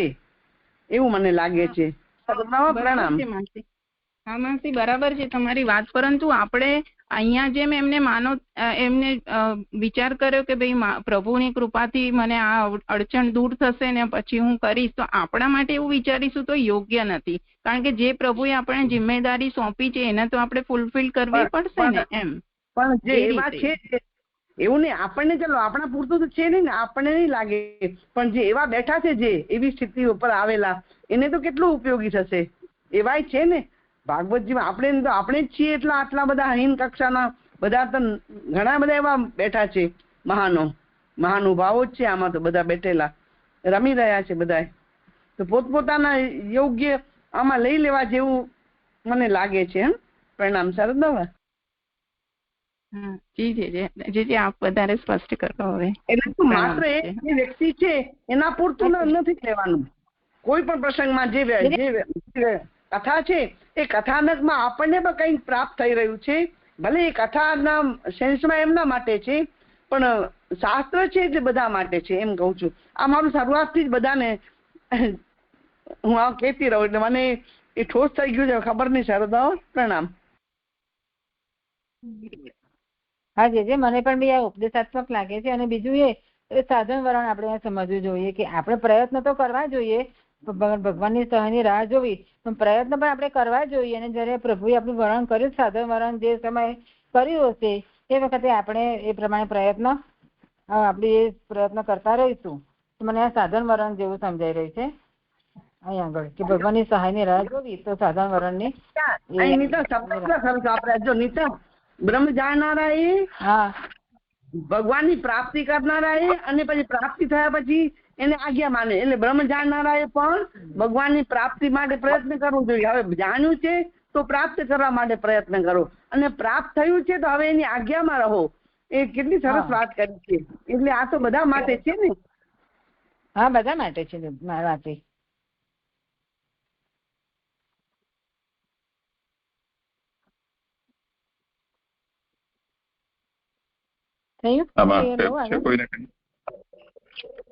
જે આ પ્રીતિબેનના એક્ઝામ્પલ થી તો મને સમજાઈ ગયું, પણ પછી જે નિકિતાબેને આ 5મા શ્લોકથી એમને કનેક્ટ કર્યું તો ફરીથી હવે એવું લાગે છે કે તો આ જનરલ છે કે નહીં, એટલે એ તો રહ્યો સંશય હજી. કરો વિચાર.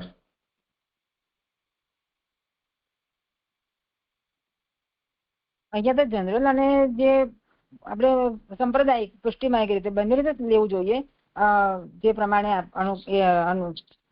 અનુસંધાન રહે તે પ્રમાણે. જે બ્રહ્મ આ 5મા શ્લોકમાં લખ્યું ને બ્રહ્મ જાણનારાઓ એ કરવું જોઈએ એમ કરીને નિકિતાબેને કહ્યું ને કે એમની વાત છે. એટલે હું કઉ છું કે હજી સંશય તો રહ્યો, હજી સમાધાન થયું નહીં, એમ હું કહી રહી છું. ત્યારે સ્થૂળ રીતે એમની વાત છે, પણ આપણે બધી વ્યાપક રીતે આપણે પણ લઈ શકીએ છીએ ને. પ્રીતિબેને ઉદાહરણ આપ્યું એ રીતે બીજા બધા દ્રષ્ટાંતોથી પણ, કે જે કોઈ પ્રયત્ન કરી, જેને ભગવાનનો સાક્ષાત્કાર કરવો છે તેને પ્રયત્ન તો કરવા જ જોઈએ, અને ભગવાનની સહાયની રાહ પણ જોવી જોઈએ. આપણે પ્રયત્ન કરીશું પણ ભગવાનની કૃપા વગર તો ક્યાં થવાનું છે? ભગવાન અનુકૂળ હશે તો જ થવાનું છે ને. એટલે બંને લાગે છે. આ અહીંયા સ્થૂળ રીતે પણ લાગે છે અને આપણે પુષ્ટિ માર્ગે રીતે પણ મને છે ઉપદેશ હોય. એટલે આમાં પારુલબેન એવું છે કે એટલે આ જનરલ સેન્સમાં એ વાત એટલા માટે છે કે એટલે મને એવું સમજાય છે આમાં કે ભાનુમાસી એવું કહ્યું કે બ્રહ્મ જાણનારને પણ ભગવાનની પ્રાપ્તિ માટે પ્રયત્ન કરવો જોઈએ. તો બ્રહ્મ જાણનાર તો એકલા કઈ નારદજીને તે વખતે જે થયો પૂર્વના કલ્પમાં એ જ એટલો જ કઈ, એ જ થોડી કઈ બ્રહ્મ જાણનાર છે. તો આ તો બધાના માટે વાત થઈ ને. અને એમ પણ જો આપણને ના સમજાતું હોય તો આગળના શ્લોકમાં એ તો કહ્યું કે આગળના શ્લોકમાં ના કહ્યું કે બ્રહ્મ જાણનારને કઈ કર્તવ્ય રહેતું નથી તો તમે શું કર્યું? તો વ્યાસજીએ નારદજીને આ પૂછ્યું છે, ખાલી એ નારદજી માટે જ નથી જ પૂછાઈ રહ્યું. સર્વાઈવલ વાત છે ને આ, કે જે કઈ ભાઈ બ્રહ્મ જાણે હવે એને આગળ કશું કરવાનું નથી રહેતું તો તમે શું કર્યું? તો એને અહીંયા આગળ એક્સપ્લેન કરી રહ્યા છે એ વાતને કે શું કર્યું. તો એનો જવાબ હવે આ સેન્સમાં અપાઈ રહ્યો છે કે બ્રહ્મ જાણનારાએ પણ ભગવાનની પ્રાપ્તિ માટે પ્રયત્ન કરવો જોઈએ. બ્રહ્મને જાણીને બેસી નથી રહેવાનું, આગળ આપણે ભક્ત તો થવું જ પડશે ને. તો ભગવાનની પ્રાપ્તિ માટે પ્રયત્ન કરવા જોઈએ. આપણે તો જ્ઞાની થયા બ્રહ્મને જાણીને, તો હવે ભક્ત થવાનું, તો ભગવાનની પ્રાપ્તિ માટે પ્રયત્ન કરવો જોઈએ. અને જો ભક્તિથી ભગવાનના દર્શન થઈ ગયા તો પછી આગળ ભગવાન જે પ્રમાણે આજ્ઞા કરે, કે જેમ કે નારદજીને ભગવાન એમ કહ્યું કે તમે હવે આવી રીતે બધા લોકમાં ફરો અને બધાની સેવા કરો, તો ભગવાને એમને ભક્ત તરીકે એવી આજ્ઞા કરી, તો નારદજીએ એ કર્યું. અને વ્રજ ભક્તો માટે ભગવાનની એવી ઈચ્છા હતી કે એમને આ રીતે સ્વરૂપાનંદની પ્રાપ્તિ થાય, તો એમને એ થયું. અને દેવકી વસુદેવજીને એવું હતું કે એમની સાથે ભગવાન દ્વારિકા લીલા કરે, તો એમની સાથે એવું થયું. તો ભક્ત થયા પછી પણ જેની સાથે જે પ્રકારે ભગવાન જેવી આજ્ઞા કરે એ પ્રમાણે કરવું જોઈએ. તો બ્રહ્મ જાણનારે એટલે જ્ઞાની થયા પછી ભક્ત થવું જરૂરી છે, એવો મહાપ્રભુજી અહીંયા આગળ જવાબ આપ્યો. તો એ મહાપ્રભુજી આપેલો જે જવાબ છે એ સર્વાઈવલ જ થયો ને, મને એવું લાગ્યું અહીંયા આગળ. એટલે ભાનુમાસીની વાત મને અહીં બરાબર લાગે છે.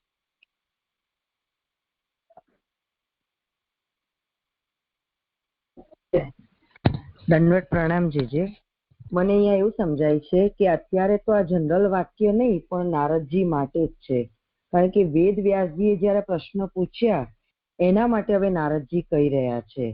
તો પહેલા જે કારિકામાં કહ્યું છે ને એ વાતને પહેલા 5-6 શ્લોકની ઉત્થાનિકાથી સમજીએ તો પહેલા તો કહી દીધું કે 6 થી 8 શ્લોકથી જે વિઘ્નપણું છે એ, અને 9મા શ્લોક એનાથી નાશ કહે છે, જે એને વિઘ્ન થાય છે એનો નાશ કહે છે.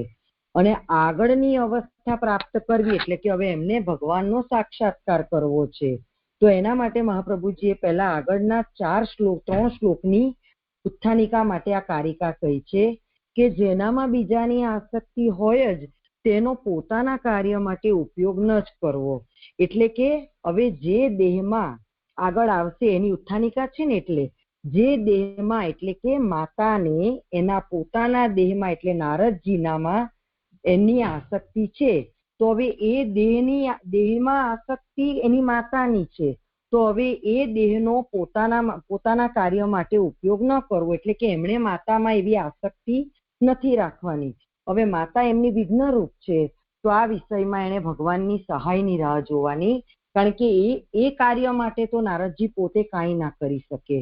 એના માટે યત્ન તો એટલો જ કે હવે ભગવાનને અનુકૂળ દેહ થાય ને એવો એને યત્ન કરવાનો છે.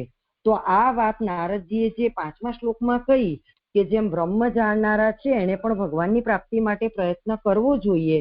એટલે કે સનક વગેરે જે કઈ એમને જ્ઞાન આપ્યું એનાથી નારદજી હવે બ્રહ્મવિદ થઈ ગયા, તો હવે એમણે ભગવાનની પ્રાપ્તિ માટે જ પ્રયત્ન કરવો જોઈએ અને એમના દર્શન થાય એ પ્રમાણે એમની આજ્ઞામાં રહેવું જોઈએ.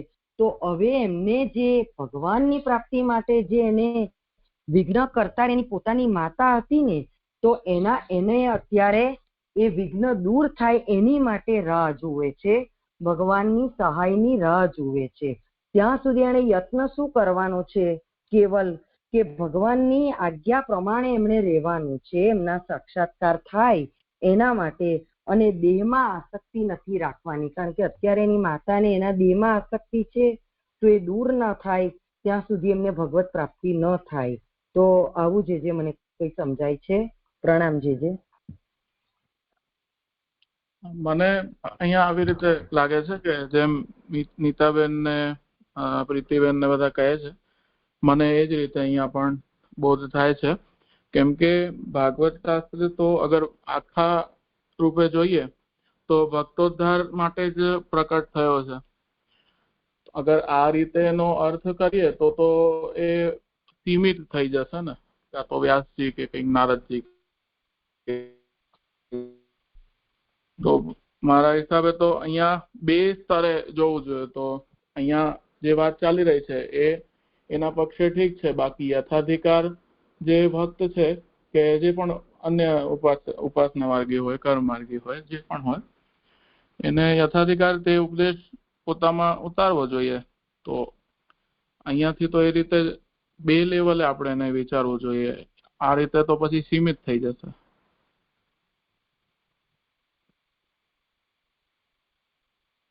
આમાં ઘણા બધા ઉદાહરણો આપણે લઈ શકીએ છીએ.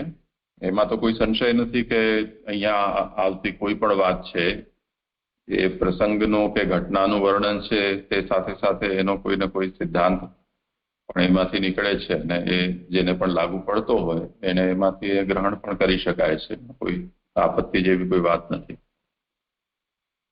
તો જે નારદજીનો અહીંયા જીવન પ્રસંગ છે એ આપ કોઈકને પ્રેરક બની પણ શકે છે. તો નારદજી એમ કહી રહ્યા છે કે માતાને એમના દેહમાં આસક્તિ હતી,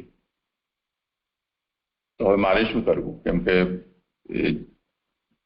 જે પરિસ્થિતિ નારદજી ના સામે આવી છે એમાં એમણે પોતાના તરફ તો કંઈ કર્યું છે નહીં. જન્મ થઈ ગયો અને માતા એના ઉપર નિર્ભર છે, એ માતા ઉપર નિર્ભર છે, ને જે સ્વાભાવિક અને ઉપાધિક સ્નેહ છે એ પણ હોય જ છે. હવે નારદજીને કેમ કે આ પ્રકારનો સંગ મળ્યો અને એમને જ્ઞાન સ્પર્શી ગયું એવી જાતની ભગવાનની ઈચ્છા પણ હતી, એટલે પુત્રને પોતાના માતામાં જે પ્રકારનો સ્વાભાવિક ઉપાધિક સ્નેહ હોય છે તેવું નારદજીના પ્રસંગમાં ન બન્યું. પણ અન્યથા તો જો નારદજી સમાન કોઈ ન હોય તો એને પણ એ પરિસ્થિતિ થાય જ. તો અહીંયા નારદજીએ જે કર્યું છે કે કાલથી એમણે પ્રતીક્ષા કરી ભગવાનને અનુગુણ થવાની, એટલે પ્રતિબંધ ભગવાન એમનો હરી લે એવી પ્રતીક્ષા કરી. ત્યાં સુધી એમણે પોતે કંઈ કર્યું નહીં. હવે જો આપણે આ વાતને પોતાના ઉપર લેવા માંગતા હોઈએ કે આપણને પણ આ વાત લાગુ પડે છે, તો નારદજીએ પોતાના તરફથી આસક્તિ વધે એવો પ્રયત્ન ન કર્યો, પણ ન તો આપણને એ પ્રકારનું જ્ઞાન છે, ન એ પ્રકારનો આપણને કોઈ એવો મુનિઓનો જેમ અમને સંગ પ્રાપ્ત થયો કે જેવું એમને અધરામૃત એમનું પ્રાપ્ત થયું, એવી સેવા એમને પ્રાપ્ત થઈ, એવું કંઈ કોઈને પ્રાપ્ત થયું છે. અને નારદજીને તો એકલી માતા જ હતી કે જેની એમાં આસક્તિ હતી. બાકી બધાને તો પોતાના નજીકના પરિવારથી લઈને જાતિ, વર્ણ, સમાજ, એમ આખી બ્રહ્માંડ સુધીની મમતા પોતાની એમના બીજામાં અને બીજાની પોતાનામાં લાગેલી છે જ. તો આમાં તો બંને તરફે છે. નારદજીનો કક્ષાને આપણે ભૂલી જઈએ અને તે સિવાયનાની આપણે જો ચર્ચા કરીએ તો હવે એ સ્થિતિમાં જે ભગવત ભજન કરનારો કોઈ વ્યક્તિ હોય તો એને પણ લોકો એમ કહીને નિરાશ કરે છે કે આ તમારી ઉંમર નથી. આપણા જ માતા પિતા, આપણે જ પોતાના ઉદાહરણ લઈએ તો આપણા બચ્ચાઓ જેઓ બહારનું ખાનપાન છોડવાનો સંકલ્પ લેતા હોય, કોઈ સંગવશાત એમને એવું સાત્વિક વિચાર આવે, ભગવત પ્રેરણા થાય, તો આપણે એમને ના પાડી દેતા હોઈએ છીએ કે ના, આ તમારી ઉંમર નથી. સારા ફેશનેબલ કપડાં પહેરવાની ઈચ્છા કરતા હોય, ન કરતા હોય, સાદું વેશ પહેરતા હોય, તો આપણે એમને જબરજસ્તી પહેરાવતા હોઈએ છીએ કે ના, જમાના પ્રમાણે ચાલવાનું. તે જ રીતે ભગવત શાસ્ત્રમાં તત્પરાયણતા દેખાતી હોય તો એમાંથી ઉઠાડીને અને પહેલે સ્કૂલ જા, ટ્યુશન જા, એમાં આપણે પ્રેરિત કરતા હોઈએ છીએ. તો જે આપણે આ બેસીને આ ભગવત શાસ્ત્રનું અધ્યયન કરી રહ્યા છીએ એમની વાસ્તવિકતા તો આ છે. એમાં જો આપણે એમ વિચારી રહ્યા હોઈએ કે નારદજીએ જે કર્યું એ આપણા માટે ઉદાહરણ છે, તો એનો મતલબ એ થશે કે આપણે કાલની પ્રતીક્ષા કરવાની કે જ્યારે આ બધા જ જે પ્રતિબંધકો છે એ ભગવાન નિવૃત્ત કરી દે. એટલે હજી બીજા 20-25 કલ્પો કે ન જાણે કેટલા કલ્પ જેટલો સમયની ફુરસત આપણને છે, એવો મતલબ થશે એનો. તો ઠીક છે, જેને એ જાતની ધીરજ છે એ પ્રતીક્ષા કરે ભગવાન ક્યારે અનુગુણ થશે. તો જો આ કારિકાથી એવો આપણને તાત્પર્ય કાઢી રહ્યા હોઈએ તો આવો નીકળશે કે અન્યાસક્તિસ્તુ યત્રૈવ તત્સ્વાર્થમ નૈવ યોજયેત ભગવાન વા પ્રતીક્ષોત્ર યત્નમ વા તાદૃશમ ભજેત. એટલે ભગવાન અનુકૂળ થાય એની વાટ જોવી અથવા ભગવાન અનુકૂળ થાય તેવો પ્રયત્ન કરવો. તો તે સ્થિતિમાં અનુકૂળ થાય તેવા પ્રયત્નમાં શું આવશે એ વિષયનું આગળ યથા અવસર નિરૂપણ થશે.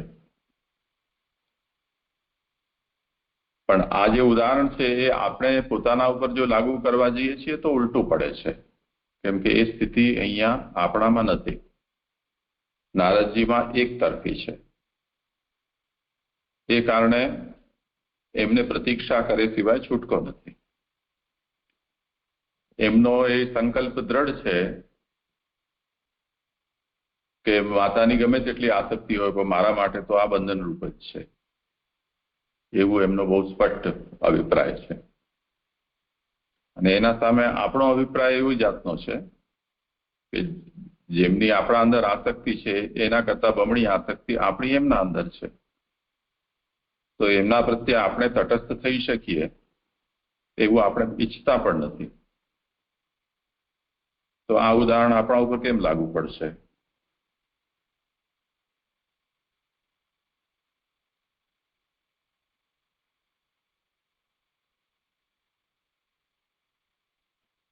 શરદા તો ન પડે, પણ જો એવી ઈચ્છા પ્રબળ હોય તો શું કરવાનું, તો શું સમજવાનું?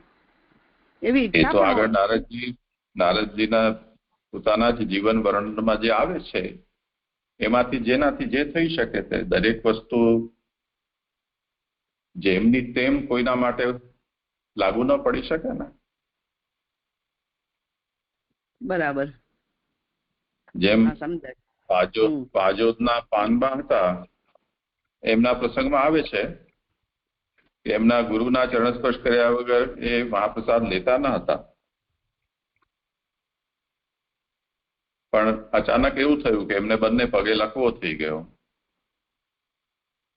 તો પાનમાં એનો અર્થ એવો કર્યો કે બાળા ઠાકુરજી કે હું એમનેથી દૂર જતી હતી એ જોઈ ન શક્યા, ભલે ને ગુરુના ચરણ સ્પર્શ કરવા માટે જતી હતી, પણ ઠાકુરજી મને એ પણ અન્યાસક્તિને છોડાવી. હવે મારા ઠાકુરજી સિવાય બીજું કોઈ નહીં. તો જે સત્સંગ જેને કહી શકાય કે ગુરુ પૂજા છે એને પણ ઠાકુરજીએ છોડાવી. એ પણ એક છેલ્લો અન્યાશ્રય કે અન્યાસક્તિ હતી એવું એમણે માન્યું અને એનાથી એમને પ્રસન્નતા થઈ. તો હવે આપણે આને કઈ રીતે સમજવું? સાચી વાત છે, એટલે પ્રબળતા જોઈએ.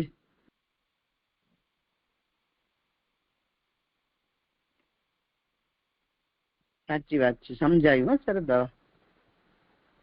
લાગુ નહીં પડે પણ સમજી શકાય શાસ્ત્ર તરીકે કે આવું થવું જોઈએ, એટલે હાઈટ સમજી શકાય સરદાર, પણ એ અધિકાર પ્રમાણે જશે એવું થશે ને સરદાર?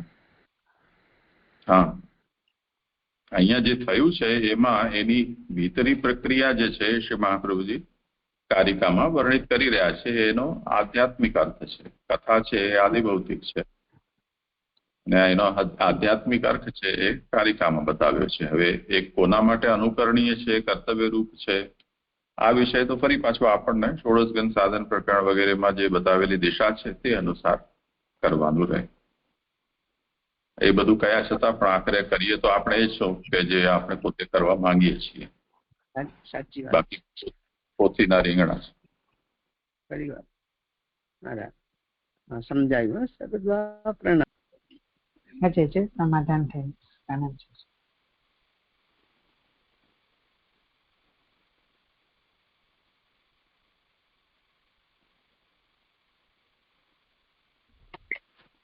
હા જે આગળ થઈ ગયું તમારું? સાતમો શ્લોક. હા, સાતમો શ્લોક નાખી દઈએ. તે વિષયમાં માતાના સ્નેહનું બંધન જ થયું, પરંતુ તેનું કાર્ય ન થયું. તેમ કાર્ય થયું હોય તો વિષયોથી મારો પણ બંધ થાત, એવા અભિપ્રાયથી નીચેનો શ્લોક કહે છે. કે છે કે માતાના સ્નેહનું બંધન જ થયું છે, પરંતુ તેનું કાર્ય ન થયું. અને જો કાર્ય થયું હોત તો મારો પણ બંધ થાત વિષયોમાં. એટલે મેં પણ પુત્ર તરીકે કર્યું હોત તો મારો પણ એમની સાથે સાથે વિષયોમાં મારો પણ બંધ થાત. તો નીચેનો શ્લોક કહે છે કે સ્વ અસ્વતંત્રા ન કલ્પાસિદ યોગક્ષેમ મમ ઈચ્છતિ ઈષ્ટસ્ય હિ વસે લોકો યોષા દારૂમયી યથા. તે સ્વતંત્ર ન હતી. મારો યોગ અને ક્ષેમને ઈચ્છતી તે કરવા શક્તિવાળી ન હતી, કારણ કે કાષ્ટની બનાવેલી સ્ત્રીની પેઠે લોક ઈશ્વરને વશ છે. મારી માં તેના શેઠને આધીન હતી, સ્વતંત્ર ન હતી. તેમજ ન કલ્પા એટલે મારા યોગ ક્ષેમ વગેરે કરવા શક્તિવાળી ન હતી. એટલે મારી માં જે હતી તે સ્વતંત્ર ન હતી, એ શેઠને આધીન હતી તેથી, અને મારું યોગક્ષેમ કરવા માટે પણ તે શક્તિવાળી ન હતી. પાણીનું પાત્ર આપવું વગેરે યોગ અને જે મળેલ હોય તે સાચવવું તે ક્ષેમ. એમાં 1 નંબરની ટિપ્પણી છે કે યોગ એટલે ન પ્રાપ્ત થયેલાની પ્રાપ્તિ, એમ પુરુષોત્તમજી કહે છે. અને નાનુભાઈ કહે છે કે આ યોગની વ્યાખ્યા બરાબર છે. જે કીધું કે પાણીનું પાત્ર વગેરે આપવું તે યોગ, એ વ્યાખ્યા બરાબર છે. સુબોધિનીમાં કુંડલાદવ શબ્દ છે. કુંડ એટલે પાત્ર, વાસણ.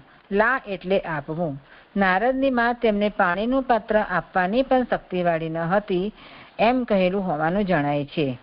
એટલે કહે છે કે પાણીનું પાત્ર આપવું વગેરે યોગ એટલે પુરુષોત્તમજીના મતે કે એનો યોગક્ષેમ એટલે કે એને જે નથી એ પ્રાપ્ત કરવા માટે શક્તિવાળી ન હતી. અને નાનુભાઈ એનો જે અર્થ છે એને જ કહે છે કે એની માં એને પાણીનું પાત્ર આપવા માટે પણ શક્તિવાળી ન હતી. આવી તેની માતા સ્વતંત્ર ન હતી અને શક્તિવાળી ન હતી. બ્રહ્મ જાણનાર સર્વદેવોની સન્નિધિમાં રહેતો હોવાથી તેને યોગ અને ક્ષેમ પ્રાપ્ત કેમ ન થાય? હવે શંકા કરે છે કે નારદજી તો હતા કે બ્રહ્મ જાણનાર સર્વદેવો છે એમની સન્નિધિમાં જ રહેતા હતા, તો પછી તેમને યોગ અને ક્ષેમ પ્રાપ્ત કેમ ન થાય? તો કહે છે કારણ કે લોક ઈશ્વરને વશ છે, એમ કહે છે. એ કીધું કે વિશ્વસ્ય હિ વશે લોકા, લોક ઈશ્વરને વશ છે. મારામાંથી જ જુદા જુદા પદાર્થો થાય છે એ પ્રમાણે હિ કારણ કે શબ્દથી સૂચવેલું છે. કેમ લોક ઈશ્વરને વશ છે? સમજાવે છે કે મારામાંથી જુદા જુદા પદાર્થો થાય છે. એ વાક્ય ક્યાંનું છે મને ખબર નથી, પણ એ વાક્ય પ્રમાણે એટલે કે જેનામાંથી જે પદાર્થ થતા હોય એ એને વશ હોય, તે રીતે ઈશ્વરમાંથી બધા પદાર્થો ઉત્પન્ન થયા છે, તો લોક પણ ઈશ્વરે જ પ્રગટ કર્યું છે, તો લોક ઈશ્વરને વશ છે. હિ કારણ કે શબ્દથી સૂચવેલું છે. ઈશ્વર એટલે ભગવાન અથવા કાળ. જેમ સ્ત્રીની પ્રતિમા મદારીની ઈચ્છાથી નૃત્ય કરે છે, તેમ સર્વ લોક ભગવાનની ઈચ્છા પ્રમાણે ક્રિયા કરે છે. જેમ સ્ત્રીની પ્રતિમા મદારીની ઈચ્છાથી નૃત્ય કરે છે, એટલે કે સ્ત્રીની પ્રતિમા એટલે કે જે કાષ્ટની પુતળી હોય, જેમ કઠપુતળીના ખેલની જેમ મદારી જેમ એને કઠપુતળીના નાચ નચાવે તેમ નાચે છે, તેવી રીતે સર્વ લોક પણ ભગવાનની ઈચ્છા પ્રમાણે ક્રિયા કરે છે, એ પ્રમાણે જ નાચે છે. એવી ભગવાનના જ્ઞાનવાળાની બુદ્ધિ હોય છે. એટલે ભગવાનમાં જેનું જ્ઞાન છે, ભગવત બુદ્ધિવાળા એવું માને છે કે આ બધું ભગવાનની ઈચ્છા પ્રમાણે થાય છે. કાલ ઈશ્વર છે તે મત પ્રમાણે પણ તેમ છે. એટલે કાલ ઈશ્વર છે એ પ્રમાણે પણ, એટલે કે કાલ લોક ઈશ્વરને વશ છે અને કાલ ઈશ્વર છે તે મત પ્રમાણે પણ તેમ જ છે કે એ લોકો કાલને વશ છે. કર્મથી થયેલા દુષ્ટ પ્રાણીઓ રાક્ષસોનો મત તો જુદો જ છે, તે આગળ કહીશું. હવે જે કર્મથી દુષ્ટ જે પ્રાણીઓ છે, મનુષ્યો, અસુરો, એ લોકોનો મત હવે આગળ કહેશે. જેમ સ્ત્રી પુત્રીને મદારી પણ સ્વતંત્રતા વગેરે ગુણવાળી કરતો નથી, તેમ ભગવાન પણ જીવોને તેવા ગુણવાળા કરતા નથી. જેમ જે સ્ત્રીની પ્રતિમા છે એ મદારી પણ એને સ્વતંત્રતા વગેરે એને ક્યારેય સ્વતંત્રતા આપતા નથી, એમની ઈચ્છા પ્રમાણે જ નાચ નચાવે છે, તેમ ભગવાન પણ જીવોને તેવા સ્વતંત્ર ગુણવાળા કરતા નથી, પણ એમની ઈચ્છા પ્રમાણે જ જીવોને પણ કાર્ય કરાવે છે. તે અર્થ કાષ્ટની બનાવેલી સ્ત્રી શબ્દથી કહેલો છે. સંપન્ન થયું આગળ. એટલે આ પ્રમાણે જે લોક ઈશ્વરને વશ છે, કેમ કારણ કે ઈશ્વરે જ આ લોક બનાવ્યો છે, તેથી લોક ઈશ્વરને વશ છે. મારા સંપન્ન શ્લોકો પણ સંપન્ન થયા છે.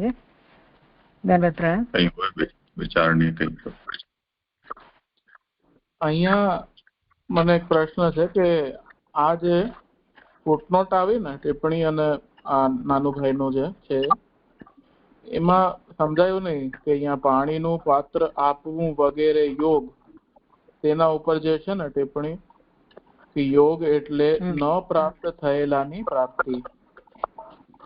અને બીજું નાનુભાઈ જે કહી રહ્યા છે, આ બેયમાં શું કઈ રીતે એને સમજવું મને નથી સમજાતું એવું છે. હા, એટલે પુરુષોત્તમજી પ્રમાણે સમજાય કે યોગ ક્ષેમમ વહામ્યહમ, જેમ ભગવાન કહે છે કે એવી રીતે લોકોના યોગ અને ક્ષેમ એટલે યોગ એટલે કે જે એમને પ્રાપ્ત નથી તે હું પ્રાપ્ત કરાવું છું, તેમનું કુશળ પણ હું કરું છું. એ તે ગીતાજીમાં ભગવાને કીધું છે એ પ્રમાણે શ્રી પુરુષોત્તમજી એમને વ્યાખ્યા કરે છે. અને નાનુભાઈ એમ કહે છે કે જે ઉપર કીધું કે પાયાનું પાત્ર આપવું વગેરે યોગ, એટલે આ એક સુબોધિનીમાં જે કુંડલ આદવ શબ્દ છે એમાં કુંડ એટલે કે પાત્ર વાસણ, લા એટલે આપવું, એટલે અહીંયા આના પરથી આ પાણીનું પાત્ર વગેરે આપવું યોગ એવો અર્થ લીધો હોય એવું મને લાગે છે. એટલે એમ સમજાવે છે કે નારદની માં એને પાણી આપવા માટે પણ શક્તિવાળી ન હતી, તેવી અસ્વતંત્ર હતી. એટલે યોગક્ષેમ ઈચ્છતી હતી ખરી માતા, પણ એ યોગક્ષેમ કરવા માટે શક્તિવાળી સમર્થ ન હતી. એટલે આ તો મેં જે સુબોધિનીમાં જે આ છે એમાંથી જ લીધું છે. એટલે જે પાયાનું પાત્ર આપવું વગેરે યોગ ને અર્થને જે સમજાવે છે પ્રમાણે જ મેં આ સમજી છું. કઈ આનો વિશેષ અર્થ હોય તો પછી જે કરાવ્યું.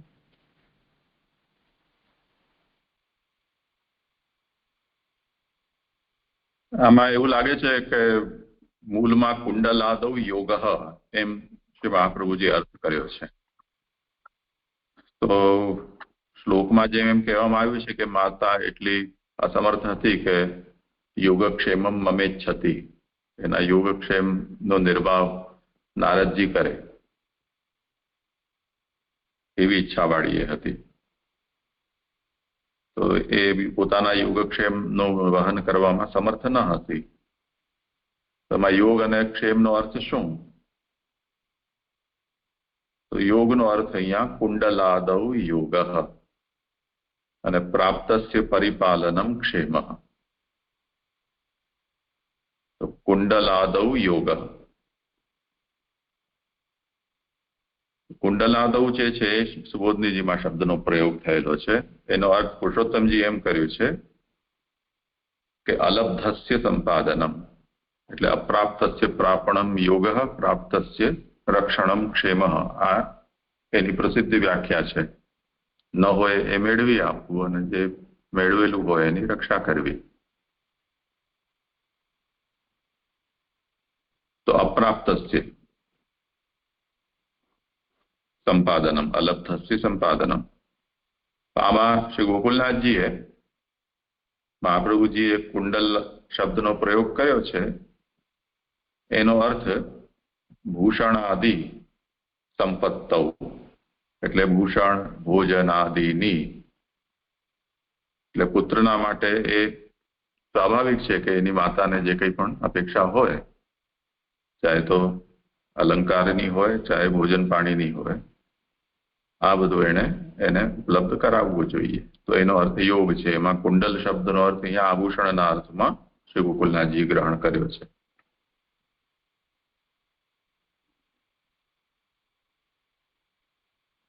તે જ રીતે લેખકારે પણ કુંડલાદૌ ઇતિ કટક કુંડલાદિ સામાન્યાલંકરણાર્થમ યોગ ઉદ્યોગ, એટલે સ્ત્રીને જે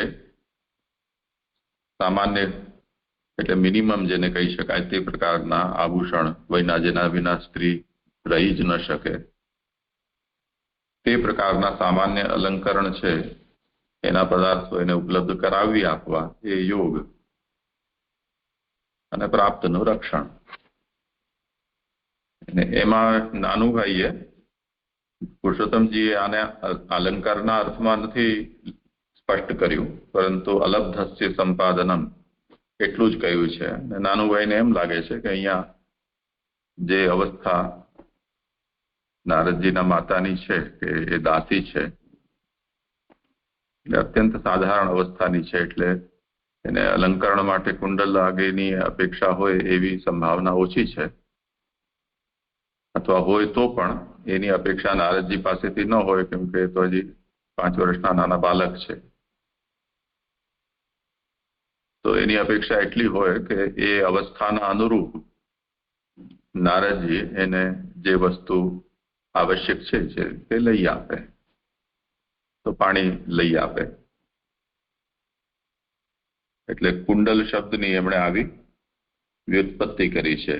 કુંડ એટલે પાત્ર, વાસણ, અને લા એટલે લાવી આપવું. બસ આટલું જ છે. આમાં કઈ બહુ વધારે ગંભીર વિષય નથી. જી સમજાયું. સમજાયું. સારું છૂટું અજય થયું. એમ કહેવા માંગે છે ને કે નારદજીના યોગક્ષેમ કરવા શક્તિવાળા ન હતા એની માતા. આ મને એવું સમજાયું, આપ કહો છો કે નારદજી એની માતાનું કુંડલ આદિ લાવી આપવા સક્ષમ ન હતા. નહીં નારદ કરી આપે એમ. સક્ષમ તો હતા કે નતા એ બીજો વિષય છે. એટલે એવું ના લાગે છે ને કે નારદજી એમ કહે છે કે એની માતા નારદજીના યોગક્ષેમ કરવા શક્તિવાળા ન હતા, એવું જ સમજવાનું છે ને. હું તો એવું જ સમજી જાય જે કઈ. હા, અહીંયા એનો અર્થ એ રીતે કરવામાં આવ્યો છે, યદ્યપિ અનુવાદકે એવો અર્થ કર્યો છે, પણ વ્યાખ્યાકારને એ રીતે સમજાવી રહ્યા છે. હા જી, મારે એ જ પ્રશ્ન આ રીતે પણ વિચારી શકીએ ને કે જેવી રીતે એમની માતા સતત બીજાની સેવામાં વ્યસ્ત રહે તો એ ન તો તમારો ફોન મ્યુટ કરો, તમારે ત્યાંથી એકો અતિશય આવે છે. હા બોલો. હા, એટલે એમની માતા સતત બીજા કાર્યમાં વ્યસ્ત રહેતા હતા તો એ ન તો પોતાનું કરી શકે ન તો નારદજીનું કરી શકે. તો એ દૃષ્ટિથી વિચારી શકીએ ને. તો નારદજીનું જે કર્તવ્ય છે તો એ પ્રકારે નારદજીએ એમને એ બધી વસ્તુઓ છે એ ઉપલબ્ધ કરાવી દેવી જોઈએ. તો એ રીતે યોગ થયો અને એની રક્ષા એ કેમ એ રીતે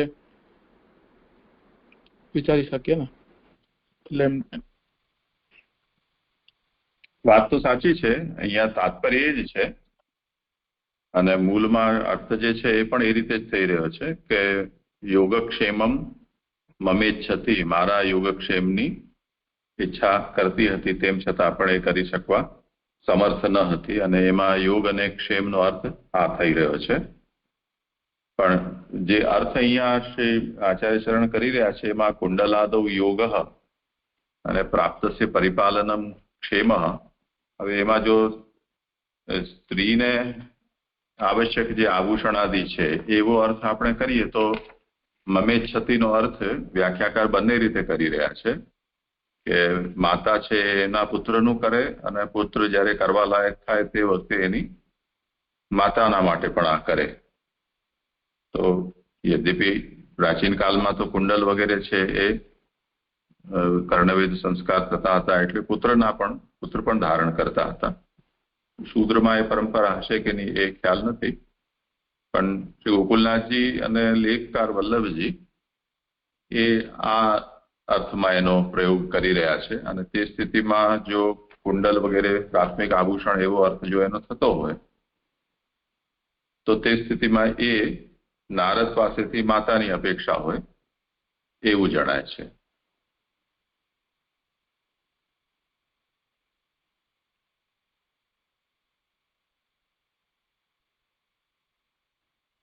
એટલે આ પરસ્પર નિરૂપણ કર્યું હોય. શ્લોકનો તાત્પર્ય માતા નારદજીનું યોગક્ષેમ નો નિર્વાહ કરે એવો છે, અને તાત્પર્યતઃ એ એટલા માટે કરે કે પછી પુત્ર પણ સમર્થ થાય તો માતાનું પણ કરે એવા અભિપ્રાયથી જો ગોકુલનાથજી અર્થ કર્યો હોય એવું જણાય છે. એટલે માતૃ કર્તવ્ય પદાર્થ મધ્યે સ્નેહાનુબંધન માત્રમ જાતમ ન પુનઃ સ્નેહ કાર્યાણી ભૂષણ ભોજનાદિની ઇતિ. એટલે ઉત્થાનિકામાં જે એમ કહ્યું ને કે નારદજીએ આ પરિસ્થિતિ જ્યારે થઈ તે વખતે તત્ર સ્નેહાનુબંધનમેવ જાતમ ન તત્કાર્યમ, એટલે માતાનું જે સ્નેહ છે એનું બંધન થયું, તેને કારણે નારદજીને જે જ્ઞાન પ્રાપ્ત થયું અને જે તે વખતે પણ એમણે જે પણ ઉપદેશ કર્યો તે બધું પણ એમને સારી રીતે સમજાયું, પરંતુ તેના અનુસાર એ કરી એટલા માટે ન શક્યા કેમ કે માતાનું સ્નેહનું બંધન હતું. અને એ સ્નેહ બંધનમાં ઉલટું ન થયું, એટલે નારદજી માતાના સ્નેહને કારણે માતામાં તે જ રીતે આસક્ત ન થયા જે રીતે માતા એમના નારદજીમાં આસક્ત હતી. એટલે ન તત્કાર્યમ, સ્નેહથી અનુબંધ થયું, પરંતુ એ અનુબંધને કારણે માતાની અંદર ફરીથી એટલું પ્રબળ સ્નેહ થવો જોઈએ તેવું પરિણામ ન થયું. અન્યથા વિષયેણ મમાપી બંધ સ્યાત, એટલે જો એવું થયું હોત તો વિષયોથી મને પણ બંધન થઈ ગયું હોત. અને એ અભિપ્રાયથી એ અહીંયા કહી રહ્યા છે કે આ મારી માતા સ્વતંત્ર હતી અને મારા યોગક્ષેમનો નિર્વાહ કરવા માટે સમર્થ ન હતી. એટલે મારા યોગક્ષેમનો નિર્વાહ કરવાનો તાત્પર્ય મને જે પ્રાપ્ત નથી તે પ્રાપ્ત કરાવી આપવું અને જે પ્રાપ્ત હોય એનું રક્ષણ કરવું. હવે જો નારદજીને પણ માતાના સ્નેહનું બંધન થયું હોત અને એના કારણે માતા ઉપર પણ એ જાતનો પ્રબળ સ્નેહ થઈ ગયો હોત તો પછી યોગક્ષેમ છે એ માતાના નારદજીએ પણ નિર્વહન કરવું પડ્યું હોત. તો તે સ્થિતિમાં યોગક્ષેમનો શું તાત્પર્ય સમજવું, તો એ શ્રી ગોકુલનાથજી આજ્ઞા કરતા હોય એવું જણાય છે કે કટક કુંડલ વગેરે સામાન્ય અલંકારના જે પદાર્થો છે તે લાવી આપવા વગેરે.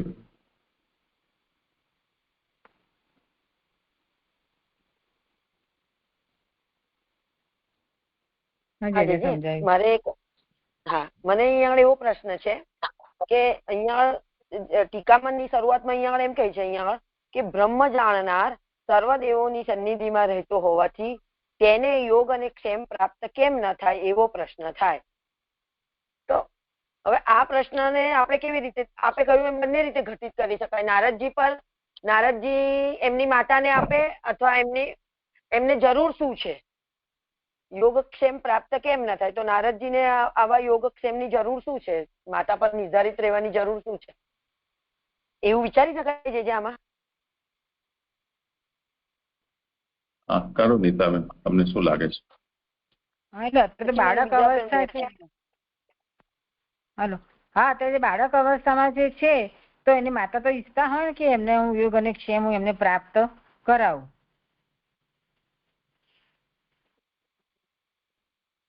એમ નહીં, પણ અહીં પ્રશ્ન શું કરેલો છે કે બ્રહ્મ જાણનાર સર્વ દેવોની સન્નિધિમાં રહેતો હોવાથી તેને યોગ અને ક્ષેમ પ્રાપ્ત કેમ ના થાય? એટલે એને જરૂરત જ શું છે? નારદજીને તો બ્રહ્મ જ્ઞાન થઈ ગયું છે, કેમ કે જે કહ્યું હમણાં આપણે જોયું ને પ્રસંગમાં કે સામે પક્ષે એમને કોઈ આસક્તિ જ નથી. તો હવે એમને યોગ અને ક્ષેમની જરૂરત શું છે? એમની જરૂર નથી, એને કેમ એમ છે એમની સન્નિધિમાં હોય તો એમને બધું પ્રાપ્ત થઈ જ જાય. જરૂર તો છે કે નહીં વાત અલગ છે, એ એમની સન્નિધિમાં છે તો બધું પ્રાપ્ત થઈ જ જાય.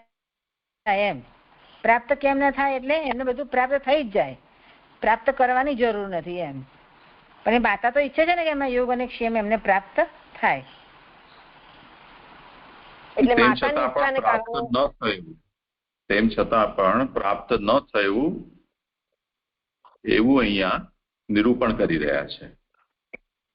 કેમ કે ઈશસ્ય હિ વશે લોકો, બધા લોકો ઈશ્વરને વશ છે. તેથી બ્રહ્મ જાણનારને બધું પ્રાપ્ત થઈ જ જવું જોઈએ કે થઈ શકે, તેમ છતાં પણ પ્રાપ્ત ન થયું અને માતાને એના માટે ચિંતા રહેતી હતી. એટલે મારે એ સમજવું છે, આ તો ખાલી મેં કન્ફર્મ કરી વાત, પણ પ્રશ્ન એમ છે કે બ્રહ્મ જાણનાર સર્વ દેવોની સન્નિધિમાં રહેતો હોવાથી તેને કેમ પ્રાપ્ત ન થાય? એટલે એનો શું મતલબ કે બ્રહ્મ જાણનાર સર્વ દેવોની સન્નિધિમાં રહે એટલે શું, એ મને નથી ખબર છે. અને પાછી જે જવાબ આપ્યો કે એને પ્રાપ્ત થઈ જાય પણ આ કારણથી એને પ્રાપ્ત ના થયું, એટલે એનું આજે કારણ અને પછી એટલે પ્રશ્ન એનો જવાબ જે છે ને એને કેવી રીતે કોરિલેટ કરેલું છે, જે એ મને નથી સમજાયું આની અંદર. હા, કરો સમજ. એટલે જો મને અહીંયા એવું સમજાય છે, હા, તો મને એવું સમજાય છે કે બ્રહ્મ જાણનાર સર્વદેવોની સન્નિધિમાં રહેતો હોવાથી તેને યોગ અને ક્ષેમ કેમ પ્રાપ્ત ન થાય? એટલે પ્રાપ્ત થાય જ એમ, બરાબર છે, પણ એને પ્રાપ્ત નથી થયો. કેમ? કારણ કે સર્વલોક ઈશ્વરને વશ છે. આ કરતું અકર્તું મને કરતું પ્રભુનું સામર્થ્ય છે કે જે પ્રભુ પ્રાપ્ત કરે, પણ હવે આવું છે તો અકર્તું સામર્થ્યથી એમને પ્રાપ્ત ના પણ થાય એમ. બરાબર છે આટલું? એના માટે હિ શબ્દ પણ છે. કેમ? કારણ કે મારામાંથી જુદા વચન આપે છે કે મારામાંથી જુદા જુદા પદાર્થો થાય છે, તો જેનામાંથી ઉત્પન્ન થાય એને વશ હોય. તો જગત ભગવાન માંથી ઉત્પન્ન થયું છે તો ભગવાન ભગવાન હોય છે, એ ભગવાન જેમ ઈચ્છા કરે એ પ્રમાણે થાય. ખરેખર તો પણ ભગવાનની ઈચ્છા પ્રમાણે થાય છે. લોક ઈશ્વરને વશ હોવાથી એમને યોગ અને ક્ષેમ પ્રાપ્ત ન થયા.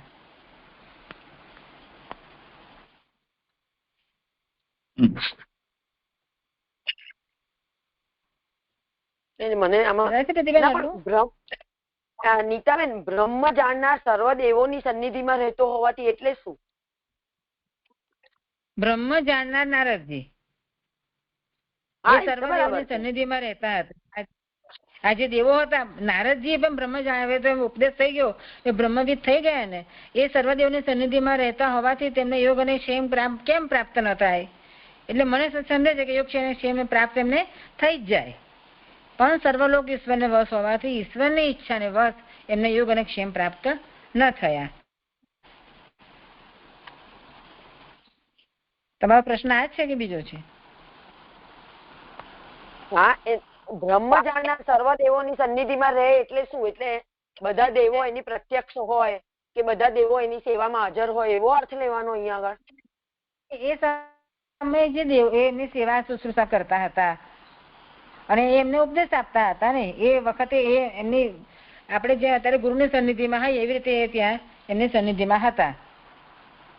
એમની સ્થિતિ પણ ઉત્તમ, નારદજીની ભગવદીય પણ પ્રાપ્ત થઈ ગઈ. નહીં, બંને જણા સાથે સાથે નહીં બોલો, એક પછી એક. સ્પષ્ટ નથી થતો શું કહો છો કોઈ.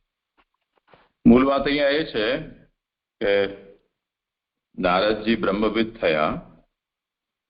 બ્રહ્મવિદ થવાનો મતલબ એ છે કે એમના બ્રહ્મવિદના જે ઇન્દ્રિયો છે એ ઇન્દ્રિયોનો દેવ ભાવ થઈ જાય છે.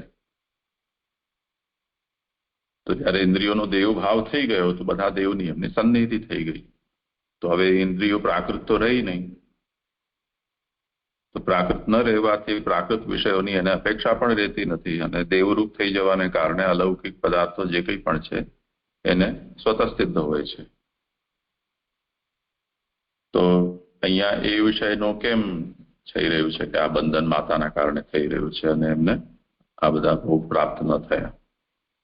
તો ઈશ્વર ઈચ્છાથી સમજવા.